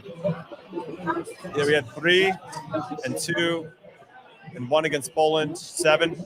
We had 7 in 2002. Is that what it was? Yeah. 3 against Portugal, 1 against South Korea, 1 against Poland, 2 against Mexico, 0 against Germany. No, there should have been 1. Man, we're hanging on right now. Yeah, but let's see how you manage it, right? Yeah, right. In the end of the game, if you're winning 2-1 in a World Cup game, you know they're throwing everybody on the field. You got to manage it, period. This is what every game looks like. Yeah.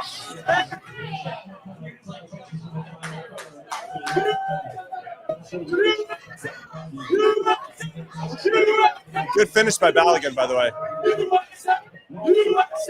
Yeah, he had to pick it out. Come on, let's go! No foul?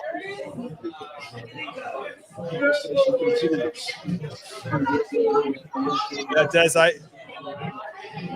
we're going to take a little breather here. Just so everybody knows we're going to be live. We have a little post-game show. Let me say it like that. We'll be on the Golasso Network. Post-game show on the network.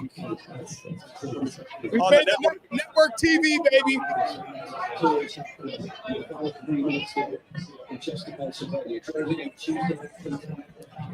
All right. I'd guess 5 or 6 minutes left in total in this game. Seeing some more urgency from the Wyos. Let's go. Let's go. Yeah, let's go. Drive. Bring everybody with you. I feel like we could have kept it there. I don't know if we need to go back. That'll work.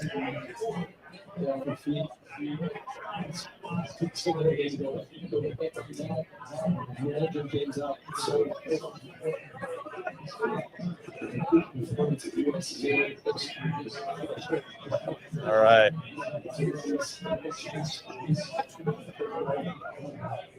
We have Zitolos saying, is this Tessman's best game? He's been good. Oh, what a ball. Go on, Diego. Keep it moving. 3-1. I think Chuck said 3-1 at some point. Chuck had like 15 predictions, but Chuck, which one you going with? Yeah, he said 2-0. He went back. We're 87 minutes in. I'll give you my prediction in 2 minutes.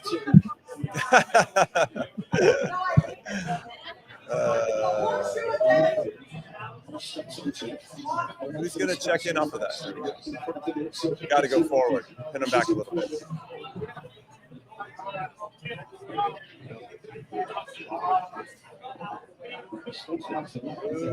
I like that little split. Keep it moving. Good. That's how you kill a game off, right, Big Tones? Let him chase. Oh, that didn't. Play him in. Offside.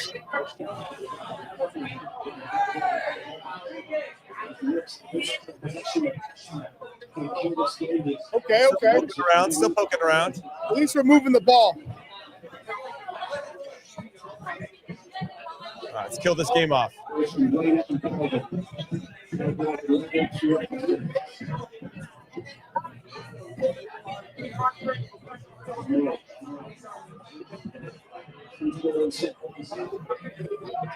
Is Chelsea or McKenzie going to get off the bench?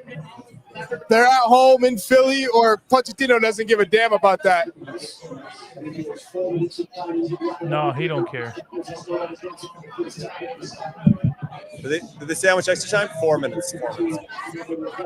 Yeah, but you know how you want to use the sub to burn some time.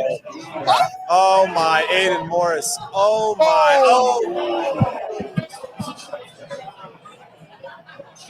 Well, there's 6 subs in, right, Chuck? Oh, baby. I think that's it. That was a disgusting Meg.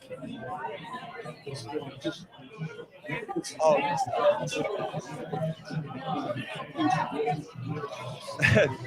That's one of those like. Disgusting, man. So how did you know you weren't going to make the World Cup team? Well, this guy made me on the sideline. I'm just kidding. Oh.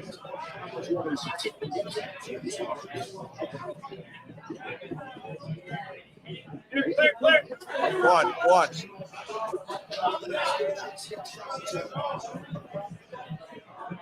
This guy's just dribbling around, huh?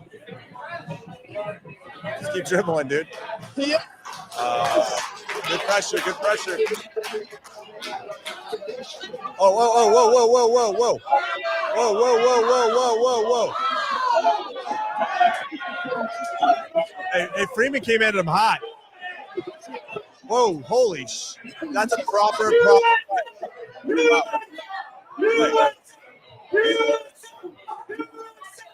Freeman getting after it. Whoa.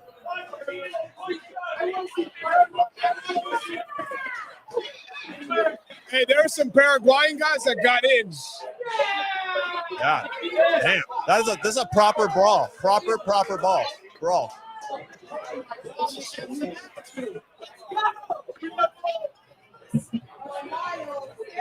Ooh, John Tolkien sighting.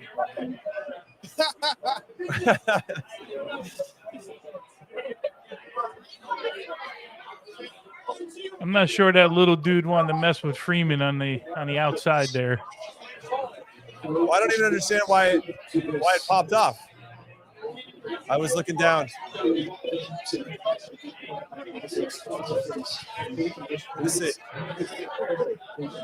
It's just coming off of a throw-in. Hey, somebody got Berhalter, I think. Somebody swung a Berhalter. Yeah, it was the first guy.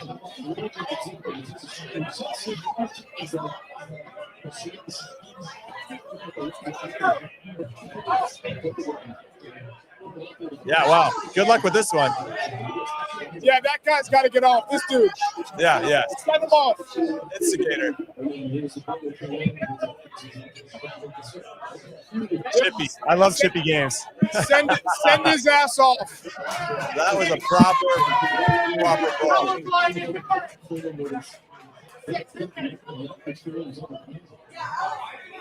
Always happens. You know when you score and then you're down and you try to get the ball off the goalkeeper and you try to run it back to the kickoff spot? Always pops off. Freeman got a bloody lip. He took a pop. Yeah. Whose ball is it? Why is he headlocking him too, by the way? That guy comes flying in.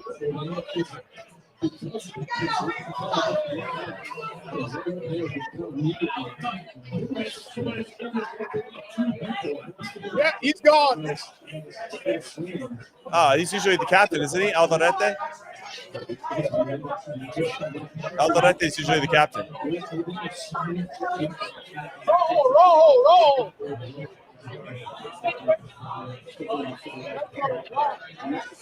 Did Freeman get anything?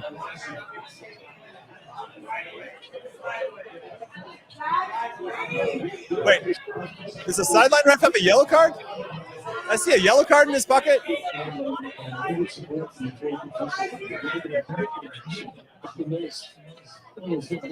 Wow. Yeah, very friendly. This is an international friendly, guys. Like I said, if this was Copa America, I would say this is a Copa America first round game, group stage.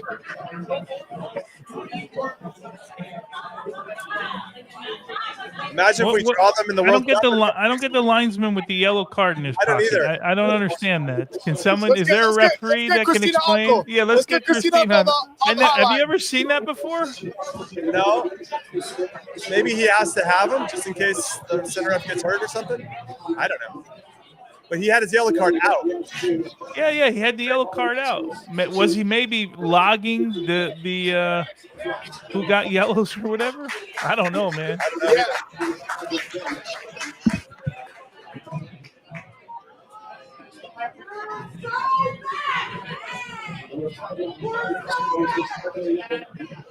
All right. We're past the injury time, the allotted injury time. Come on, let's go.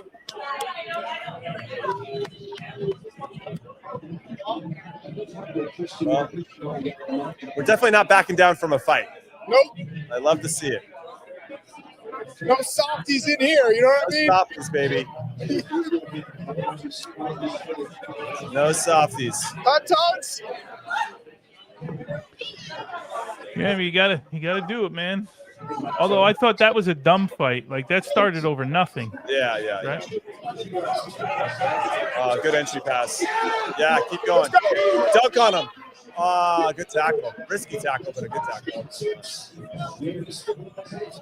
Love the dunk on him at this point. Yeah. He calls the game. Well done. Love to see it. Oh. You love to see it.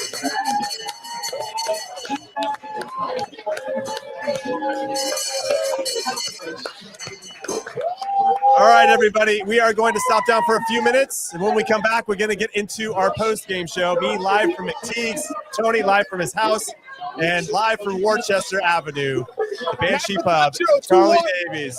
2-1. Big Tones got the prediction exactly right. Absolutely nailed it. Don't go anywhere. We'll be right back.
What's up, everybody, and welcome into your favorite Average to Good podcast, Call It What You Want. I'm Jimmy Conrad, alongside Tony Miola and Charlie Davies. and this is our post-match show on the Golasso Network and the Golasso America YouTube channel for the U.S.'s big 2-1 win against Paraguay. What a performance. I'm here at McTeague's Saloon in San Francisco. Charlie is in Boston with AO Boston. Dorchester Avenue at the Banshee Pub. And Big Tones is at home in his pajamas. We love it, Big Tones. You're absolutely probably in the best, most comfortable spot. What a performance overall. I want to get your initial thoughts. He's Winnie the Poohing it over there. He's Donald Duck, only got a shirt on, nothing else. We absolutely love to see it. So, Chuck, your overall thoughts on how he performed? Overall, I want to say I'm really pleased. I would give it a 7.5 if I had to give it out of a 10. 7.5. Jeez. Yeah.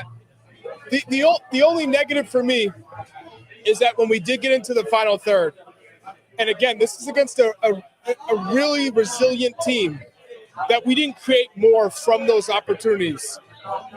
So I thought the build-up out of the back was phenomenal. I thought we were good in second balls. I thought we were great at creating tempo. I thought we were good at finding feet and breaking lines. But then when we got into the attacking third, it was a little bid of a brain fart. We didn't plan a couple steps ahead, and therefore Balogun wasn't that involved. We'd win the ball, counter, and then nothing to show for it. So I think that's where we need to improve. But overall, positive performance.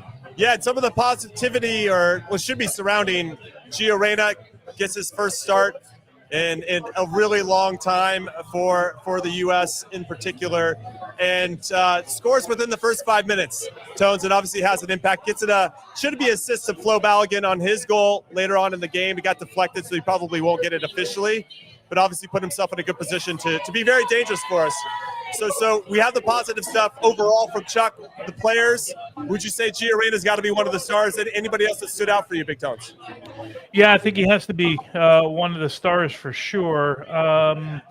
Guys that stood out, I thought Brandon Aronson was really good on the night. I thought the two central midfielders, the pairing together between Roldan and Tessman and the lanes that they clogged up was really good. We saw some flashes, especially in the first half, from Serginho Dest.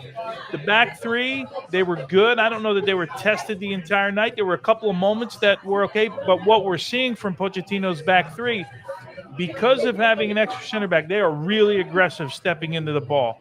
Right, so that part's good. A couple things, only giving up 3 shots on goal. One was the goal. The other was Almiron's shot from distance, and then the 20, Ojeda came in and he hit one. He rolled one into freeze at the end. But we only got, like Charlie said, we only created 3 shots on goal. That part, I think needs to be a little bit better. But that's when you start talking about Malik Tillman, you start talking about Christian Pulisic and all, so those numbers will go up a little bit. But I thought really, really solid performance, Jimmy. Yeah, one of my favorite things, and we discussed it during our live watch along. Make sure you join us for that, the Golasso America YouTube channel for the Uruguay game in a couple days, was our counter pressing. I thought our counter pressing was fantastic and consistently good. Right, there's times we've played enough where you're like, okay, we were good at counter pressing for maybe 20 minutes each half. But every single time, the guys were on it. The triggers were there. We were doing it together, right? We weren't defending in ones or twos. We were really going as a group. And I thought that led to a lot of success for us to keep them pinned back in their own half, and ultimately led to the second goal. And those are the fine margins that we talk about. If we're going to go on and have a deep run in the World Cup or not, are we good at those details? Are we consistently good at those details? And is everybody bought in? And I feel like we've been seeing that over the last couple games with this team under Mauricio Pochettino, that everybody looks bought in and they know what the deal is. Hey, and they understand the assignment, Chuck. Yeah, I'm curious what you guys think, because in the chat, it seems like there's a hot and cold on Tessman. Some people say, oh, Tessman stepped up. He looked like he controlled the game. He dictated from the midfield. You'd say he was arguably the player that got on the ball the most and won the second balls the most, that the ball flowed through the most. Yet there's a lot of people here going, he was okay. He was mad. Where was he on the scale for you guys? Out of 10?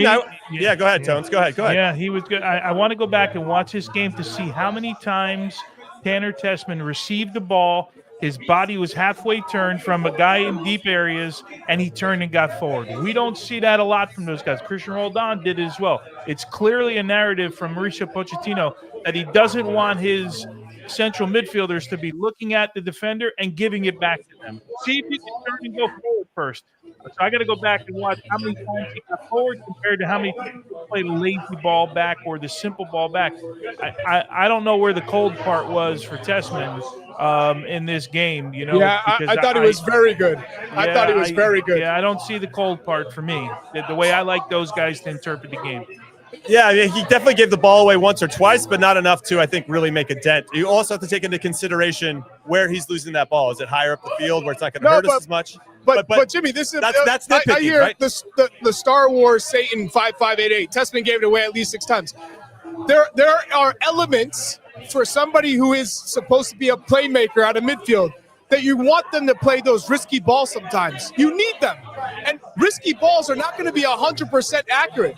You're going to give the ball away sometimes, especially when you're trying to play forward. It's easy to have 100% if you're going sideways and backwards and playing the safe ball. That's my point. So if you give the ball 4 or 5 times away down the pitch in the attacking third, guess what? All right, fine.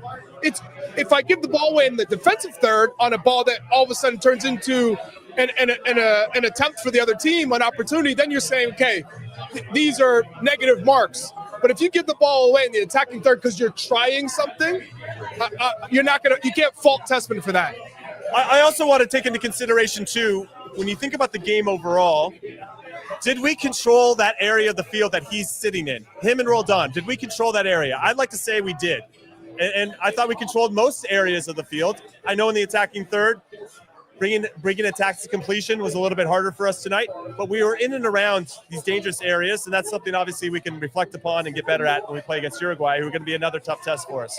But I thought that if I'm thinking about anybody I'm evaluating, Tessman, Roldan, Tyler Adams, Johnny Cardoso, whoever's in those spots, did we run that area of the field? Were we in charge? And were we dictating the flow and the tempo? I'd like to say that we did. Took us a little while in the first half. I know we scored, but it's still kind of chaotic at the beginning. But then we settled in, and I thought we were good. So that's kind of how I would evaluate that position overall. Let's get to the starting 11, though, for people that might be joining us on the podcast slate or on the Gloss America YouTube channel. Let's take a look at the starting 11 because there were some choices that we were frankly surprised about. Matt Freese is in goal. That wasn't a surprise. Tim Ream, Miles Robinson, Joe Scally was a surprise. He gets to start in the back three. We got Roldan and Tessman as the double sixes. Arsene on the left, who I thought has to be in the conversation as one of the best players for us tonight. Serginho Dest on the right. We got Aronson and Gio Reyna was the other surprise as the 2 10s, and then Balogun up top. So when I look at this team, top to bottom, Chuck, I see a lot of good performances. We're talking, 7, 8 out of 10, where they went out there, they did the job, they did what was asked of them to do, and we got the result. And yes, we only got 3 shots on goal, but we found a way to get a result. And I think that's a win, I should say. And that's a hallmark of a good team.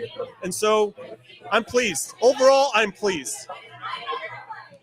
Yeah, Chuck? I gotta say, if I'm looking at the starting 11, there's only one player that I felt didn't do well enough, and that'd be Scally. I thought when Freeman came in, he was much better. And of course, it's a smaller sample size, but I thought Freeman had much more of a positive impact in that right center back role.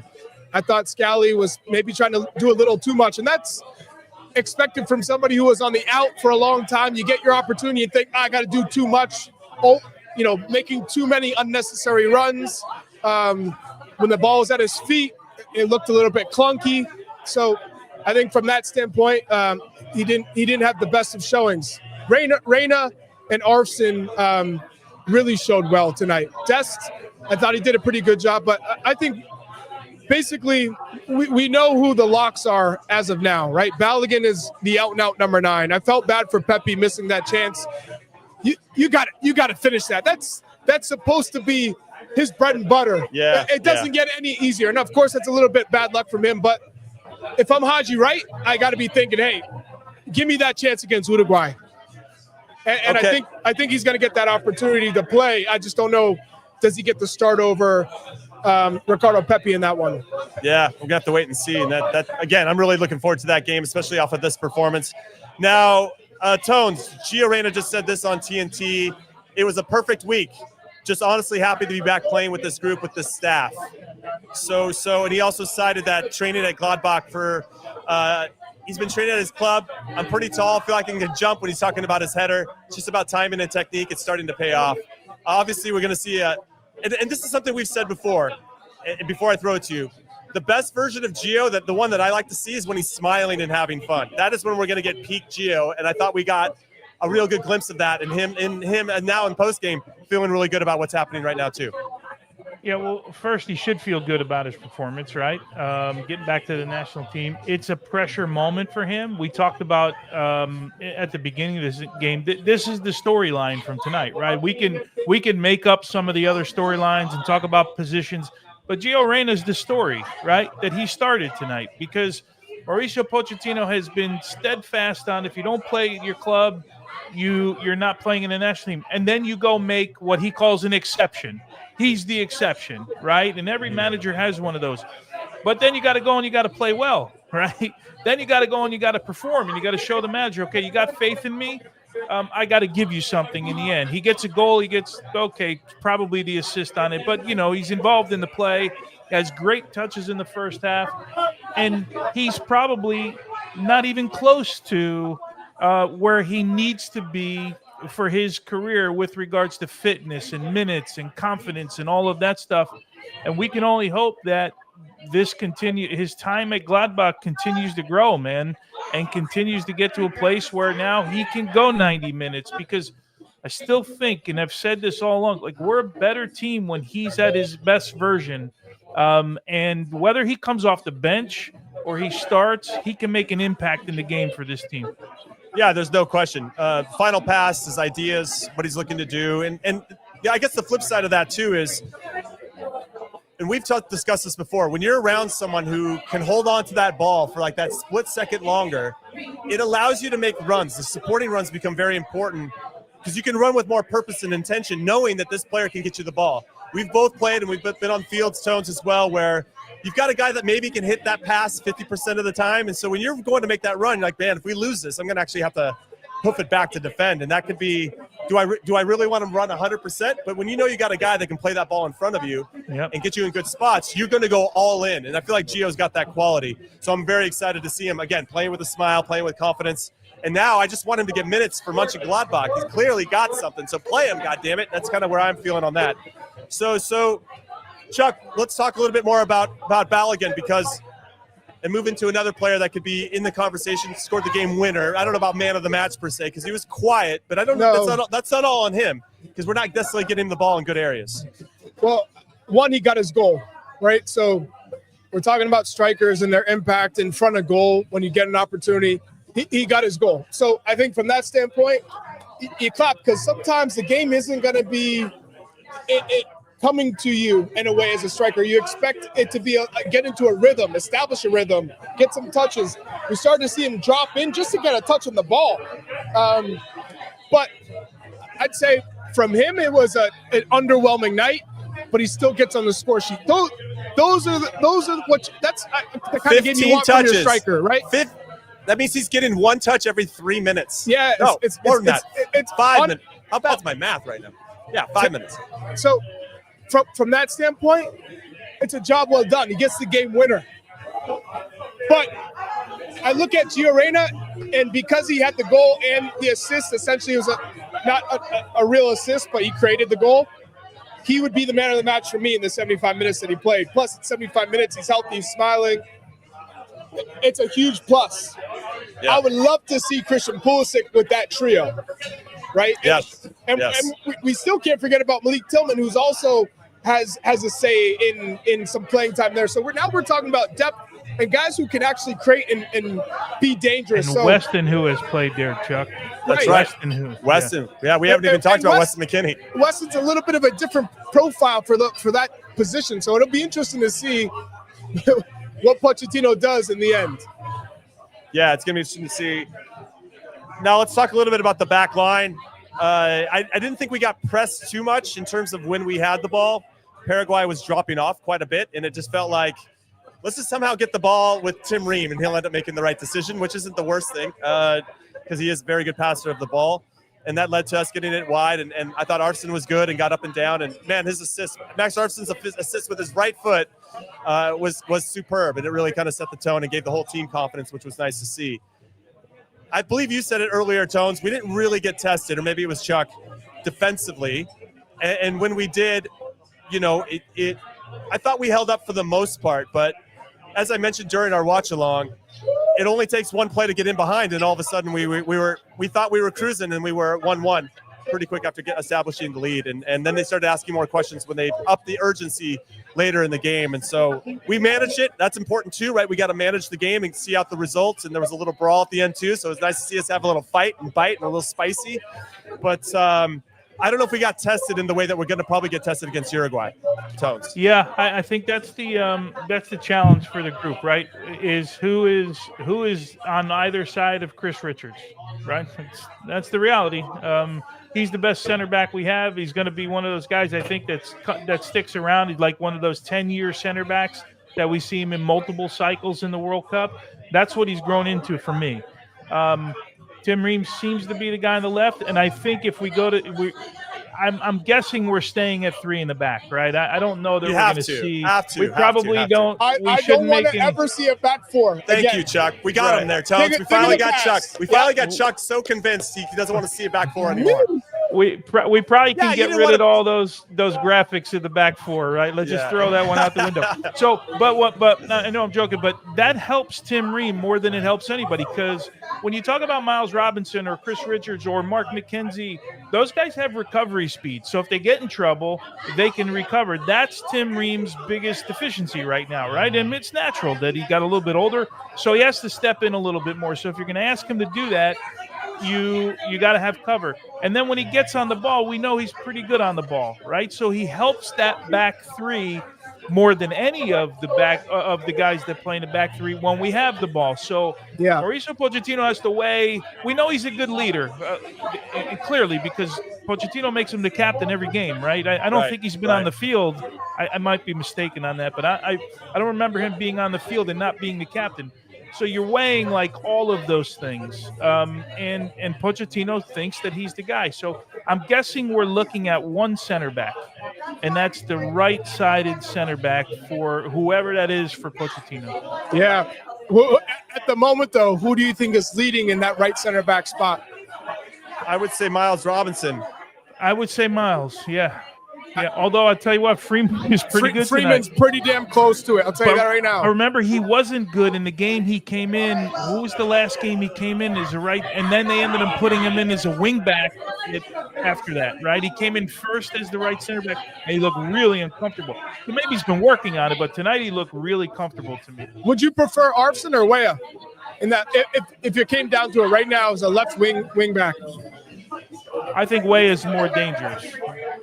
Yeah, he just gives you a little something different going forward. I like his runs from outside to in. I think he's really smart with those. Max will probably stay in the channels a little bit more, but he's so much more comfortable when he can get forward. Arfson's been great. He was great tonight. But if you're asking me just to pick between those two guys, it's got to be me Weah. Personally, I pick Weah. Yeah. I think I don't know. Who do you pick? Yeah, Weah for me. Oh, yeah. But Arfson closing the gap. He's in the conversation, and he continues 100%. To stay in the conversation, right? Yeah. All right, we're going to take our first break of the show. When we come back, we're going to hear some stuff, some insight from the fans in AO Boston, which should be a lot of fun. And we're just going to continue to talk about this game because we're really excited about how the team performed. Tones, who brought it more? Oh, man. Come on, Tones. I don't know where it's to, but it's sitting right in the middle of my screen right now. Sitting on the Look fence. Look at you sitting on the fence, Tones. No, you're in the middle of the screen. No, give me one. Absolutely on the fence. You said Boston's in the middle of my screen. I just said it. Let's go. You're forcing him to say that, Chuck. Don't go anywhere, everybody. We'll be right back. Keep it here. You got time, Jimmy. You got time. Yeah, I got time. Here we go.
What's up, everybody, and welcome back into your favorite average to good podcast, Call It What You Want. I'm Conrad Dino alongside Chuck, Chase, and Chuck and Big Tones, and we are still elated, still buzzing about the U.S.'s big 2-1 win over Paraguay. We are doing it, Chuck. We're doing it. I'm here with Reggie. Okay, Reggie. One of the Boston American Outlaw members. And okay. Hey, we all know Boston brought it, so we brought him here. You can ask him some questions, let him know he can hear you. Okay. All right, Reggie, how are you feeling about the game from your perspective? What have you been seeing, and did you like what you saw tonight? I love it. I mean, especially later on, I like people coming on later. And some of the folks that, being able to come on late. Sorry, Diego Luna especially is where I was trying to go. So is Diego Luna your guy? Is that you like his game? Yeah, so basically, I just think as an American team going hard at Paraguay, he went straight at them every time. Every other time, everyone's looking for space. Someone has to fight for it. You have to fight for it, do it. Balogun did it. He put his back. He created space, which then created one of the goals.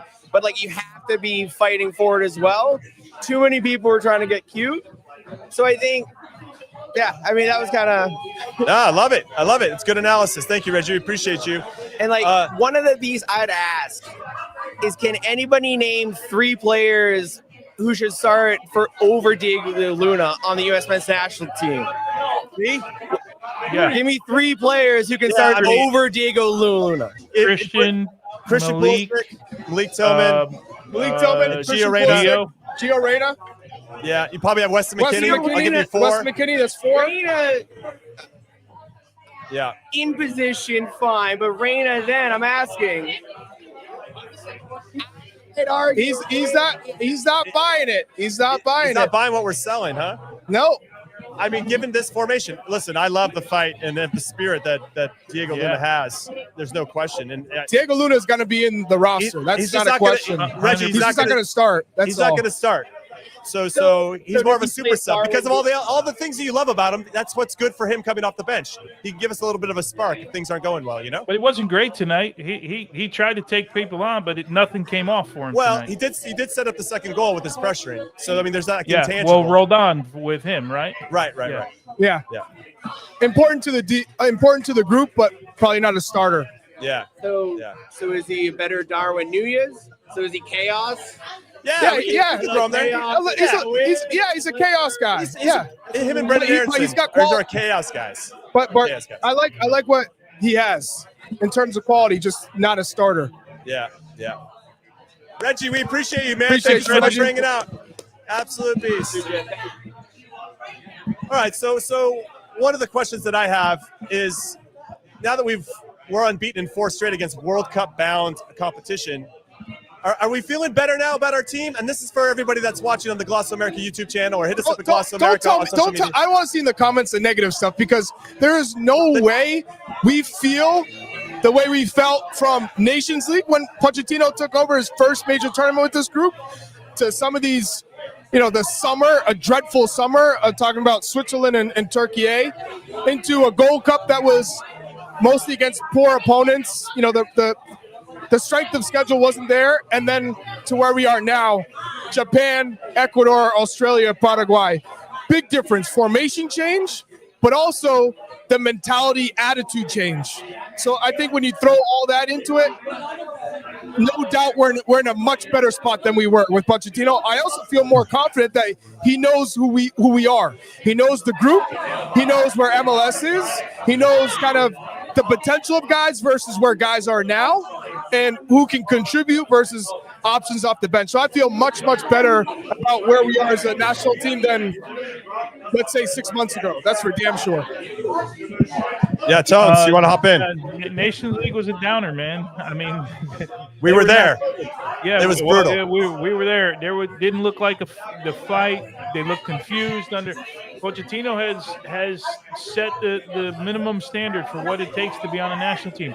And ironically, this all changed for me when we went to 3 in the back, 20 minutes to go. What game was it? Japan was South Korea. South Korea game. Thank you. this all changed for me, and it sounds weird, but I feel like the momentum shift, and it suited our players a little bit better, and we're just kind of creeping like this right now, where I didn't feel like that for probably 65 minutes of that South Korea game, and then it started to change, and I don't know if that was exactly the moment that it changed in that dressing room, but for some reason, it's all kind of just clicking now, and there's a fight, there's a spirit. At the end, it's all BS. You grab the ball, and then you get you get a scuffle, but it shows a little bit of spirit from the group, right? It shows you, hey man, we're here for the same reason you're here for. So I like where they're going right now. There's still some work to do, but I feel so much better than I did a year ago, Jimmy. No, Or 100%. 6 months ago, whatever that was. Yeah, the even 6 months ago. tournament. Even coming out of the Gold Cup, we're like, man. And then the formation change, obviously, I think was a major catalyst. And so how much, I don't know, I guess it's all kind of in hindsight, but did we not give Pochettino the respect that he deserves, Chuck, for trusting the process, as it were? Whoa. Because I still feel like he was still trying to figure things out. Only hold when on. he changed formations, and we were clamoring for that for months and months Yes, and months and months. Jimmy. This is So he listened to the complex. podcast, clearly. Yes, he does.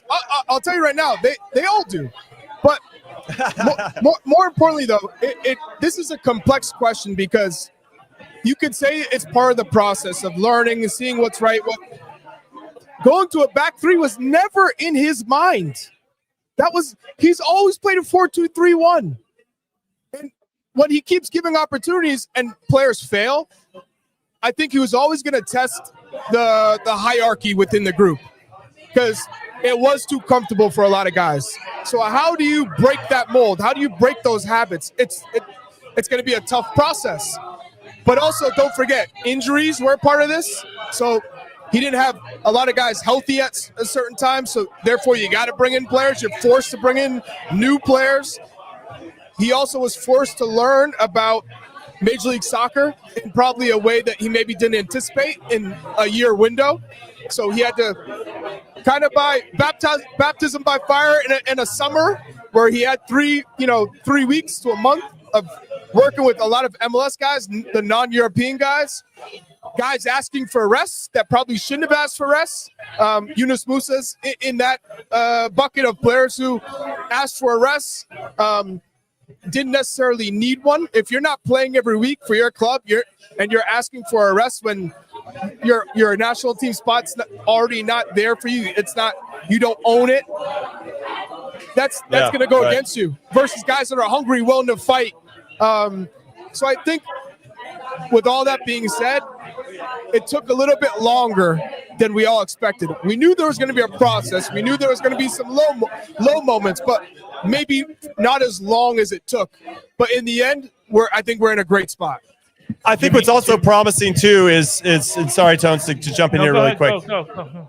Is the fact that we had a performance like tonight that we're feeling good about, despite missing Christian Pulisic, Tim Weah, Chris Richards, Weston McKennie, Tyler Adams. I mean, those are 5, just those 5 alone. Jedi Robinson, Matt Turner, wherever you think about him and where he is currently. But, I mean, those are 7 names that were guys that we relied upon for a long time over the last World Cup and leading up to this one.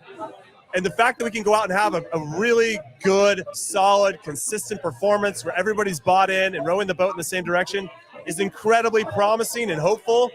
And I do want to give Pochettino some flowers here for challenging the player pool and him always saying consistently, hey, nobody's spot is guaranteed. And him being, I would say, and like following through on that messaging, which I think is really important. And now that is starting to show itself. We've had Max Arfson now emerge. And you're like, okay, if we needed him in a pinch, I think everybody would be like, cool, yeah, let's roll with Max Arfson if Jedi's not ready.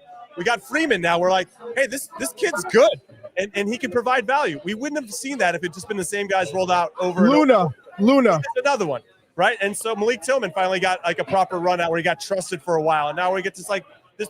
It's been very cool to see some guys step up when they've had the opportunities, and that's a full credit to Pochettino and his coaching staff. All right, yeah. I want to give him. Tones, go ahead. Yeah.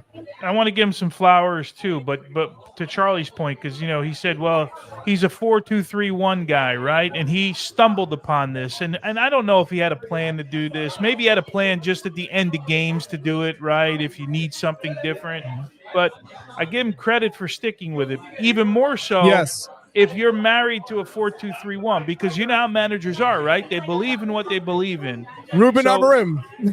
Yeah, right. That's like today's example, right? Hansi in world Flick. football. Yeah. So I respect the fact that a guy who believed in something. I know Mauricio Pochettino as a 4-2-3-1 guy, right? That's how I do. But when you look at it and you're like, man, the guy saw something right away. And he is stuck with it. What are we, 5 games into it now? 5 and 4.5? No, 5.5 games. 4 1/3. Yeah, 4 1/3. Yeah, whatever it is. It's he stuck to it, and that takes a lot of guts, man, for a guy that's been around that long to say. But that's what great managers do. They say. But I still look at managers around the world. They have one way to play, and they try and fit the players into that. So I want to give him flowers for recognizing, hey, my team might be better suited, even though it's not my style, to play this way, and they've done a really good job with it. Yeah, we have A. Ivis in our private chat saying it is worth noting that Mauricio Pochettino is a Bielsa disciple, Marcelo Bielsa disciple, and Bielsa's a big 3, playing the back with 3 center backs coach. So it shouldn't be so crazy to consider Pochettino. No. So Bielsa doesn't change to a 4 then. I know. Right. Right. But Pochettino has always played a back 4. So yeah, I'm happy that he's a Bielsa disciple, but look at how he played at Southampton. Look how he played at Tottenham for many years. And look how he played with PSG. He played in a back 4. So what I love about Pochettino the most in this whole process is how he's changed the dynamic of players who thought they were automatic starters, who thought they were automatic call-ups. He said, you got to earn it. I don't care what you've done in the past. I don't care what your name is. Right. I don't care what club you're playing at. Would we ever have thought come November 15th that Gio Reyna would be where he is now, given that he's not playing? And look at where Yunus Musa is. Right. Yeah. Yunus is a good example of. Yunus, do you know how far Yunus has dropped? Because Berhalter now, Roldan, Tessman, Malik Tillman, all these guys have jumped Yunus Musa. This was a starter in the 2022 World Cup as a youngster and one of the better players. And now he's not even in the conversation. Think about that. Yeah. So that's what I love about Pochettino is you see mentality against Paraguay. These guys didn't back down. But Paraguay is a strong team. Of course, they're in the bottom tier of Cotton Bowl teams that are making the World Cup.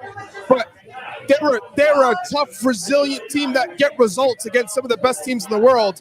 And we were the better team, and it wasn't even a question. All right. So we're going to take our last break of Call What You Want. And we're going to have a great stretch run because we're going to talk about who has helped themselves the most, who has hurt themselves the most. We're going to do a little brief preview of what we'd like to see against Uruguay. Look at Ivis in the shout. Looking like Keep he's it working. right here. Keep it right here. Making like he's working. Keep it right here on the Lost America YouTube channel. People in the chat, make him Keep work. listening Make on it work your in the podcast chat. platform of choice. Ivis in the flesh with Charlie in Boston, the Banshee Pub. All right, don't go anywhere. We'll be right back with more of the good stuff.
Welcome back in to Call It What You Want, the best Average to Good podcast out there. I'm Jimmy Conrad alongside Charlie Davies and Tony Miola, and we are all over the country covering this game for you.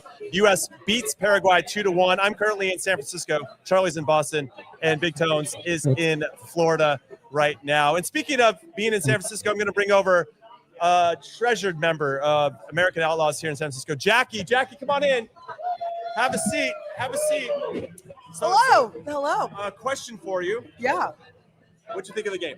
Well, I'm gonna. Wait. Show off your T-shirt for everybody. Oh, yeah. Sorry. Gio Reyna Barbie T-shirt. This is a Gio Reyna Barbie T-shirt because obviously Gio is Barbie and Joe Scally is Ken. Thank you. What's up? What did I think of the game? I think it was really nice to see the fight back in the team, genuinely. I feel like for a while, Podge has been treating these friendlies like, I don't know if y'all remember like that weird Mexico friendly like in like 2019 where he was like, I don't care. Greg Berhalter was like, I don't care. And then everyone was like, no, we do. I feel like Podge has been doing the same thing with every single one of the friendlies coming up. And for the first time, it felt like the team really did give a crap about the game. Spot on, Jackie. Yes. I am worried that I'm worried about the amount of fight that was shown at the end of the game because one of the biggest matches that we have had in the last year or so, we got by someone punching someone because they got upset. So I do need the early 20s guys on the team to like learn how to manage their temper. But I still think like overall this was a really good effort. The team showed a lot of effort. I think this was the return to Gio Reyna. I think that's what the game is going to be branded as. And obviously I'm thrilled about that. Gio with a goal and a not credited on fought mob assist. I'm going to take that as a win. Jackie, everybody, absolutely crushing it. We appreciate you. And if you want to buy these T-shirts, I don't even know where you can get them. I will figure that out.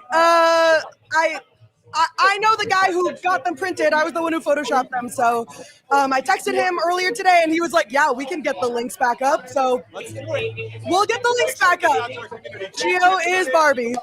Appreciate you. Thank you so much. All right. Jackie knows her stuff. Oh, it's taking my seat. Getting really comfortable in my seat, I should say. Also, I want to let everybody know, and I'm doing this for Chuck because he's in Boston right now, but AO Boston is hosting the AO Ball. It's a soccer social event of the year. The AO Ball benefits Boston Scores and takes place on December 13th.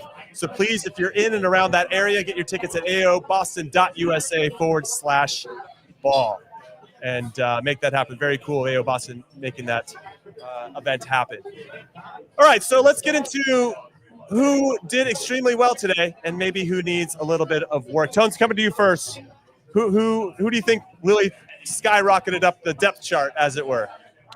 Tell you what, we talked about Gio enough. I think I got to give some flowers to Max Darfston, man, because he has just grown into a Mauricio Pochettino guy. He's played the most. What did we have? He started the most games. That's right, more than anybody else. He didn't have a cap a year ago. I mean, right. he didn't have a cap, and now he's climbing his way into the U.S. men's national team World Cup roster.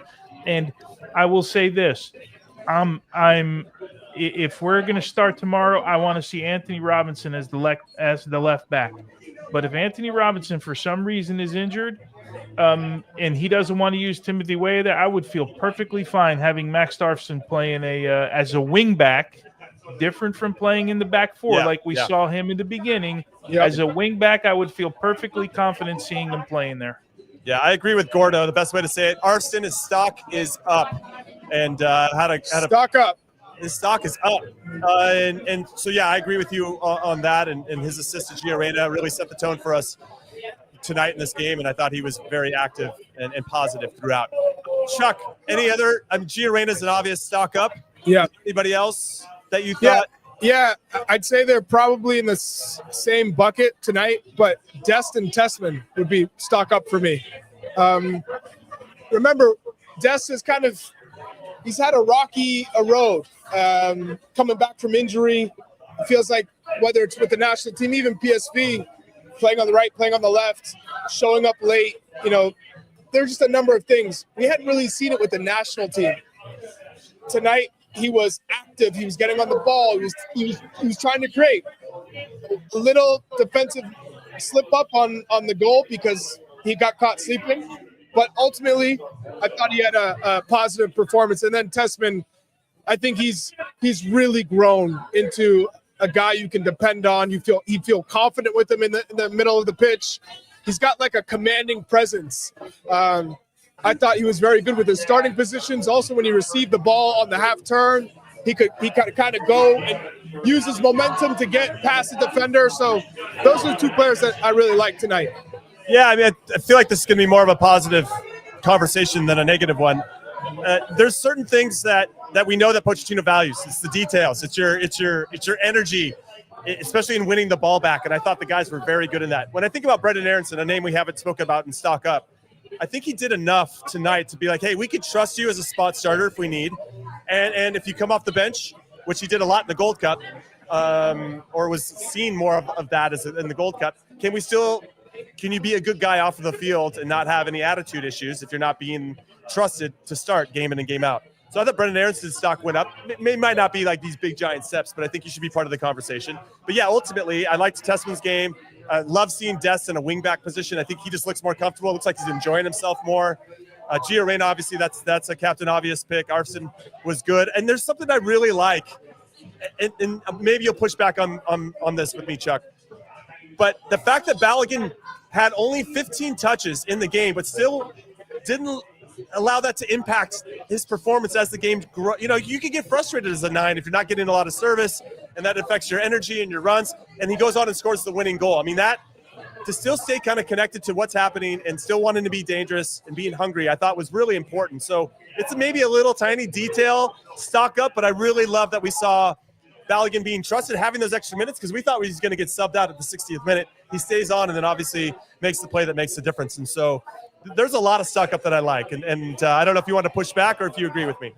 No, I'm with you in terms of scoring a goal when the game isn't going your way. Because it's so easy to pick up a yellow card and commit stupid fouls. For him to finally make that run, and I talked about the Balogun-Reyna combination, that the way they look for each other, that it was something we should be on the lookout for throughout the game. And for whatever reason, we didn't see that connection until that goal, really. So ultimately, I'm pleased with Balogun getting the game winner, and also just knowing that the manager has faith in you, right? Yeah. But if a coach is keeping you on the field, even though things aren't going, it's because they know what you're capable of. So that's also a big positive.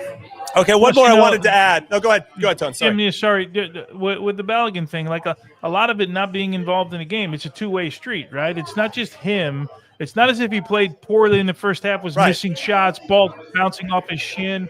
It's they got to figure out how to get him involved in the game too. I love the fact, I said at halftime, that they stuck with him, right? And they said, okay, let's figure something out. Remember, first two balls, what happened in the second half? Into the channel, right? Little bit different, just to open up the game a little bit. And I love the fact when you don't I don't think we'll look at this and say this was Balogun's best game. But it's always nice when you don't have your best game and you find the ball in the back of the net. 100%. Period, right? Yeah. Yeah, and one player I wanted to add before I rudely interrupted you, Big Tones, was Miles Robinson. I thought he had a big opportunity tonight, and I thought he took it. His decisions of when to step into midfield or to be, higher up the field, which obviously is a risk if they play in behind, were excellent. He's playing in a position where he's got to be a leader, right? Usually Chris Richards has been in camp, so he's been playing off the right, and I thought Miles was good, and I thought his stock went up. So overall, I think most of the team could be in that conversation. Now, I know when we say stock up, stock down, it's very black or white, but I do want to leave some room for nuance and that middle ground. So let's go into this spot, Chuck. Who do you think did move the needle one way or the other? It was a fine performance, and so not going one way or the other. Yeah, you guys know what I'm saying. I'd say Roldan didn't boost the stock, but he also didn't take anything away from what he's already done. Right. I thought it was an average performance from Roldan. Average to good. Yeah. Aronson, I think he showed some good moments, and you can tell he's playing with confidence.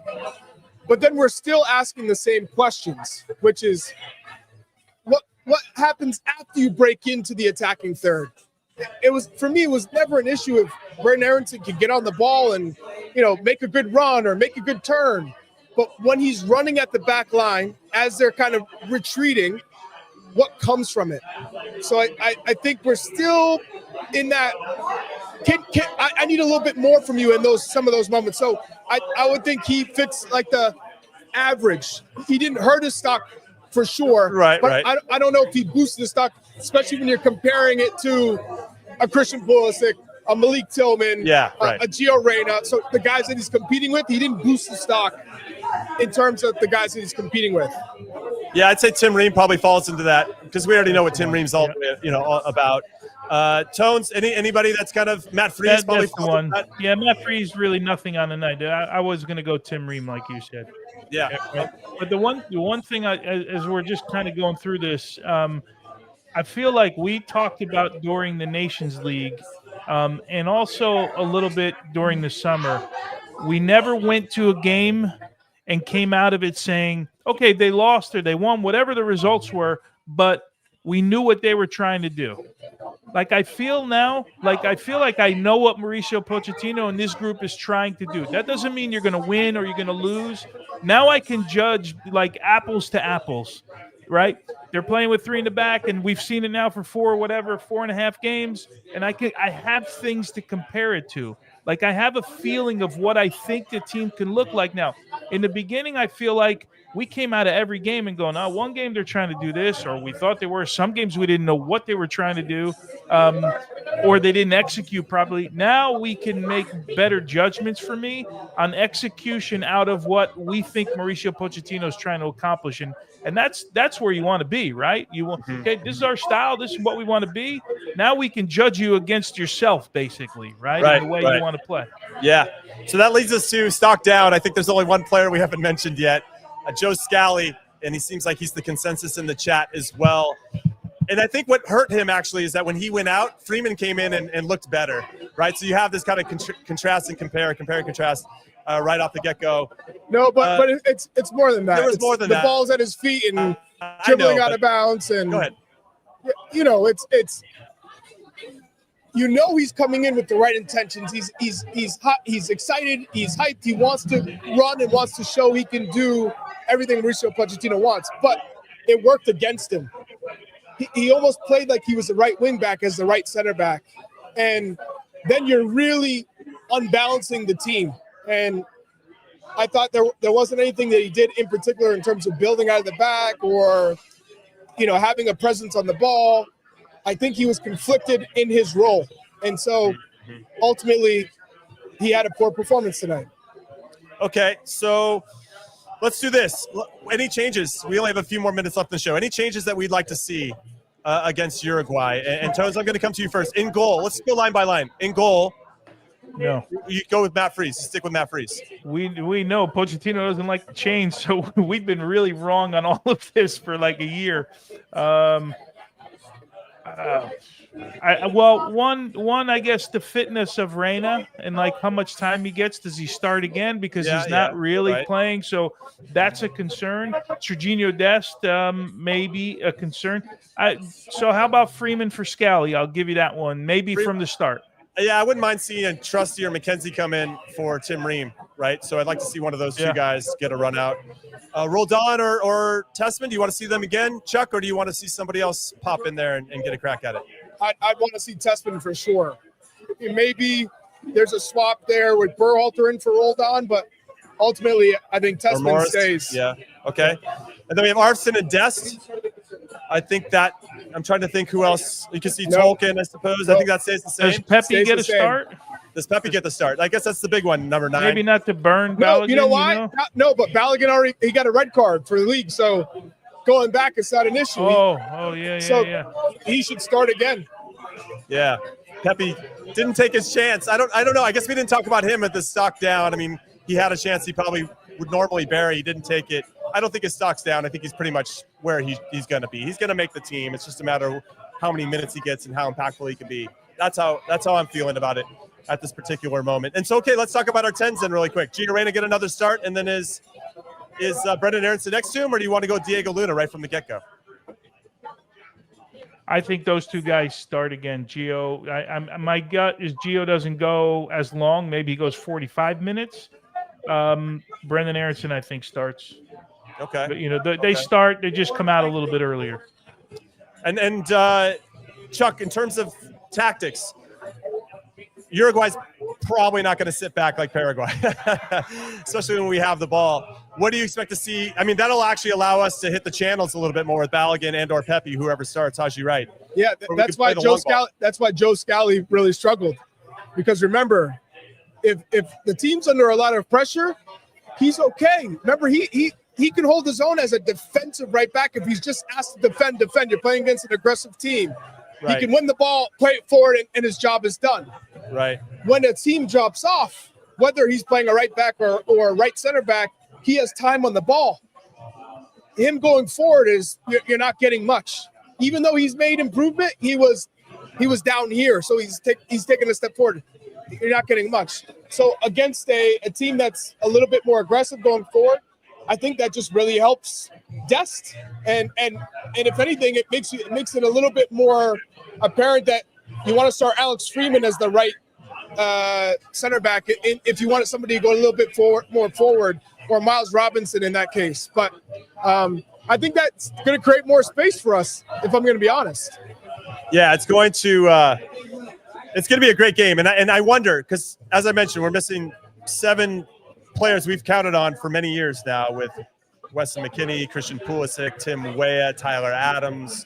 We got Malik Tillman that's out, Jedi Robinson. There's a significant amount of talent that we've been relying on for a long time.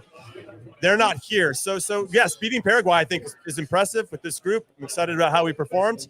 But how much more impressed would you be if we took down Uruguay?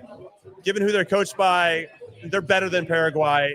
I'm more about the performance than the result. Okay. Well, tonight was both. Course. Coach Chuck. No, but tonight was both. But if you told me they performed like they did tonight against Uruguay, then I'm saying, let's go. Yeah. Let's get to March already. I'm hyped.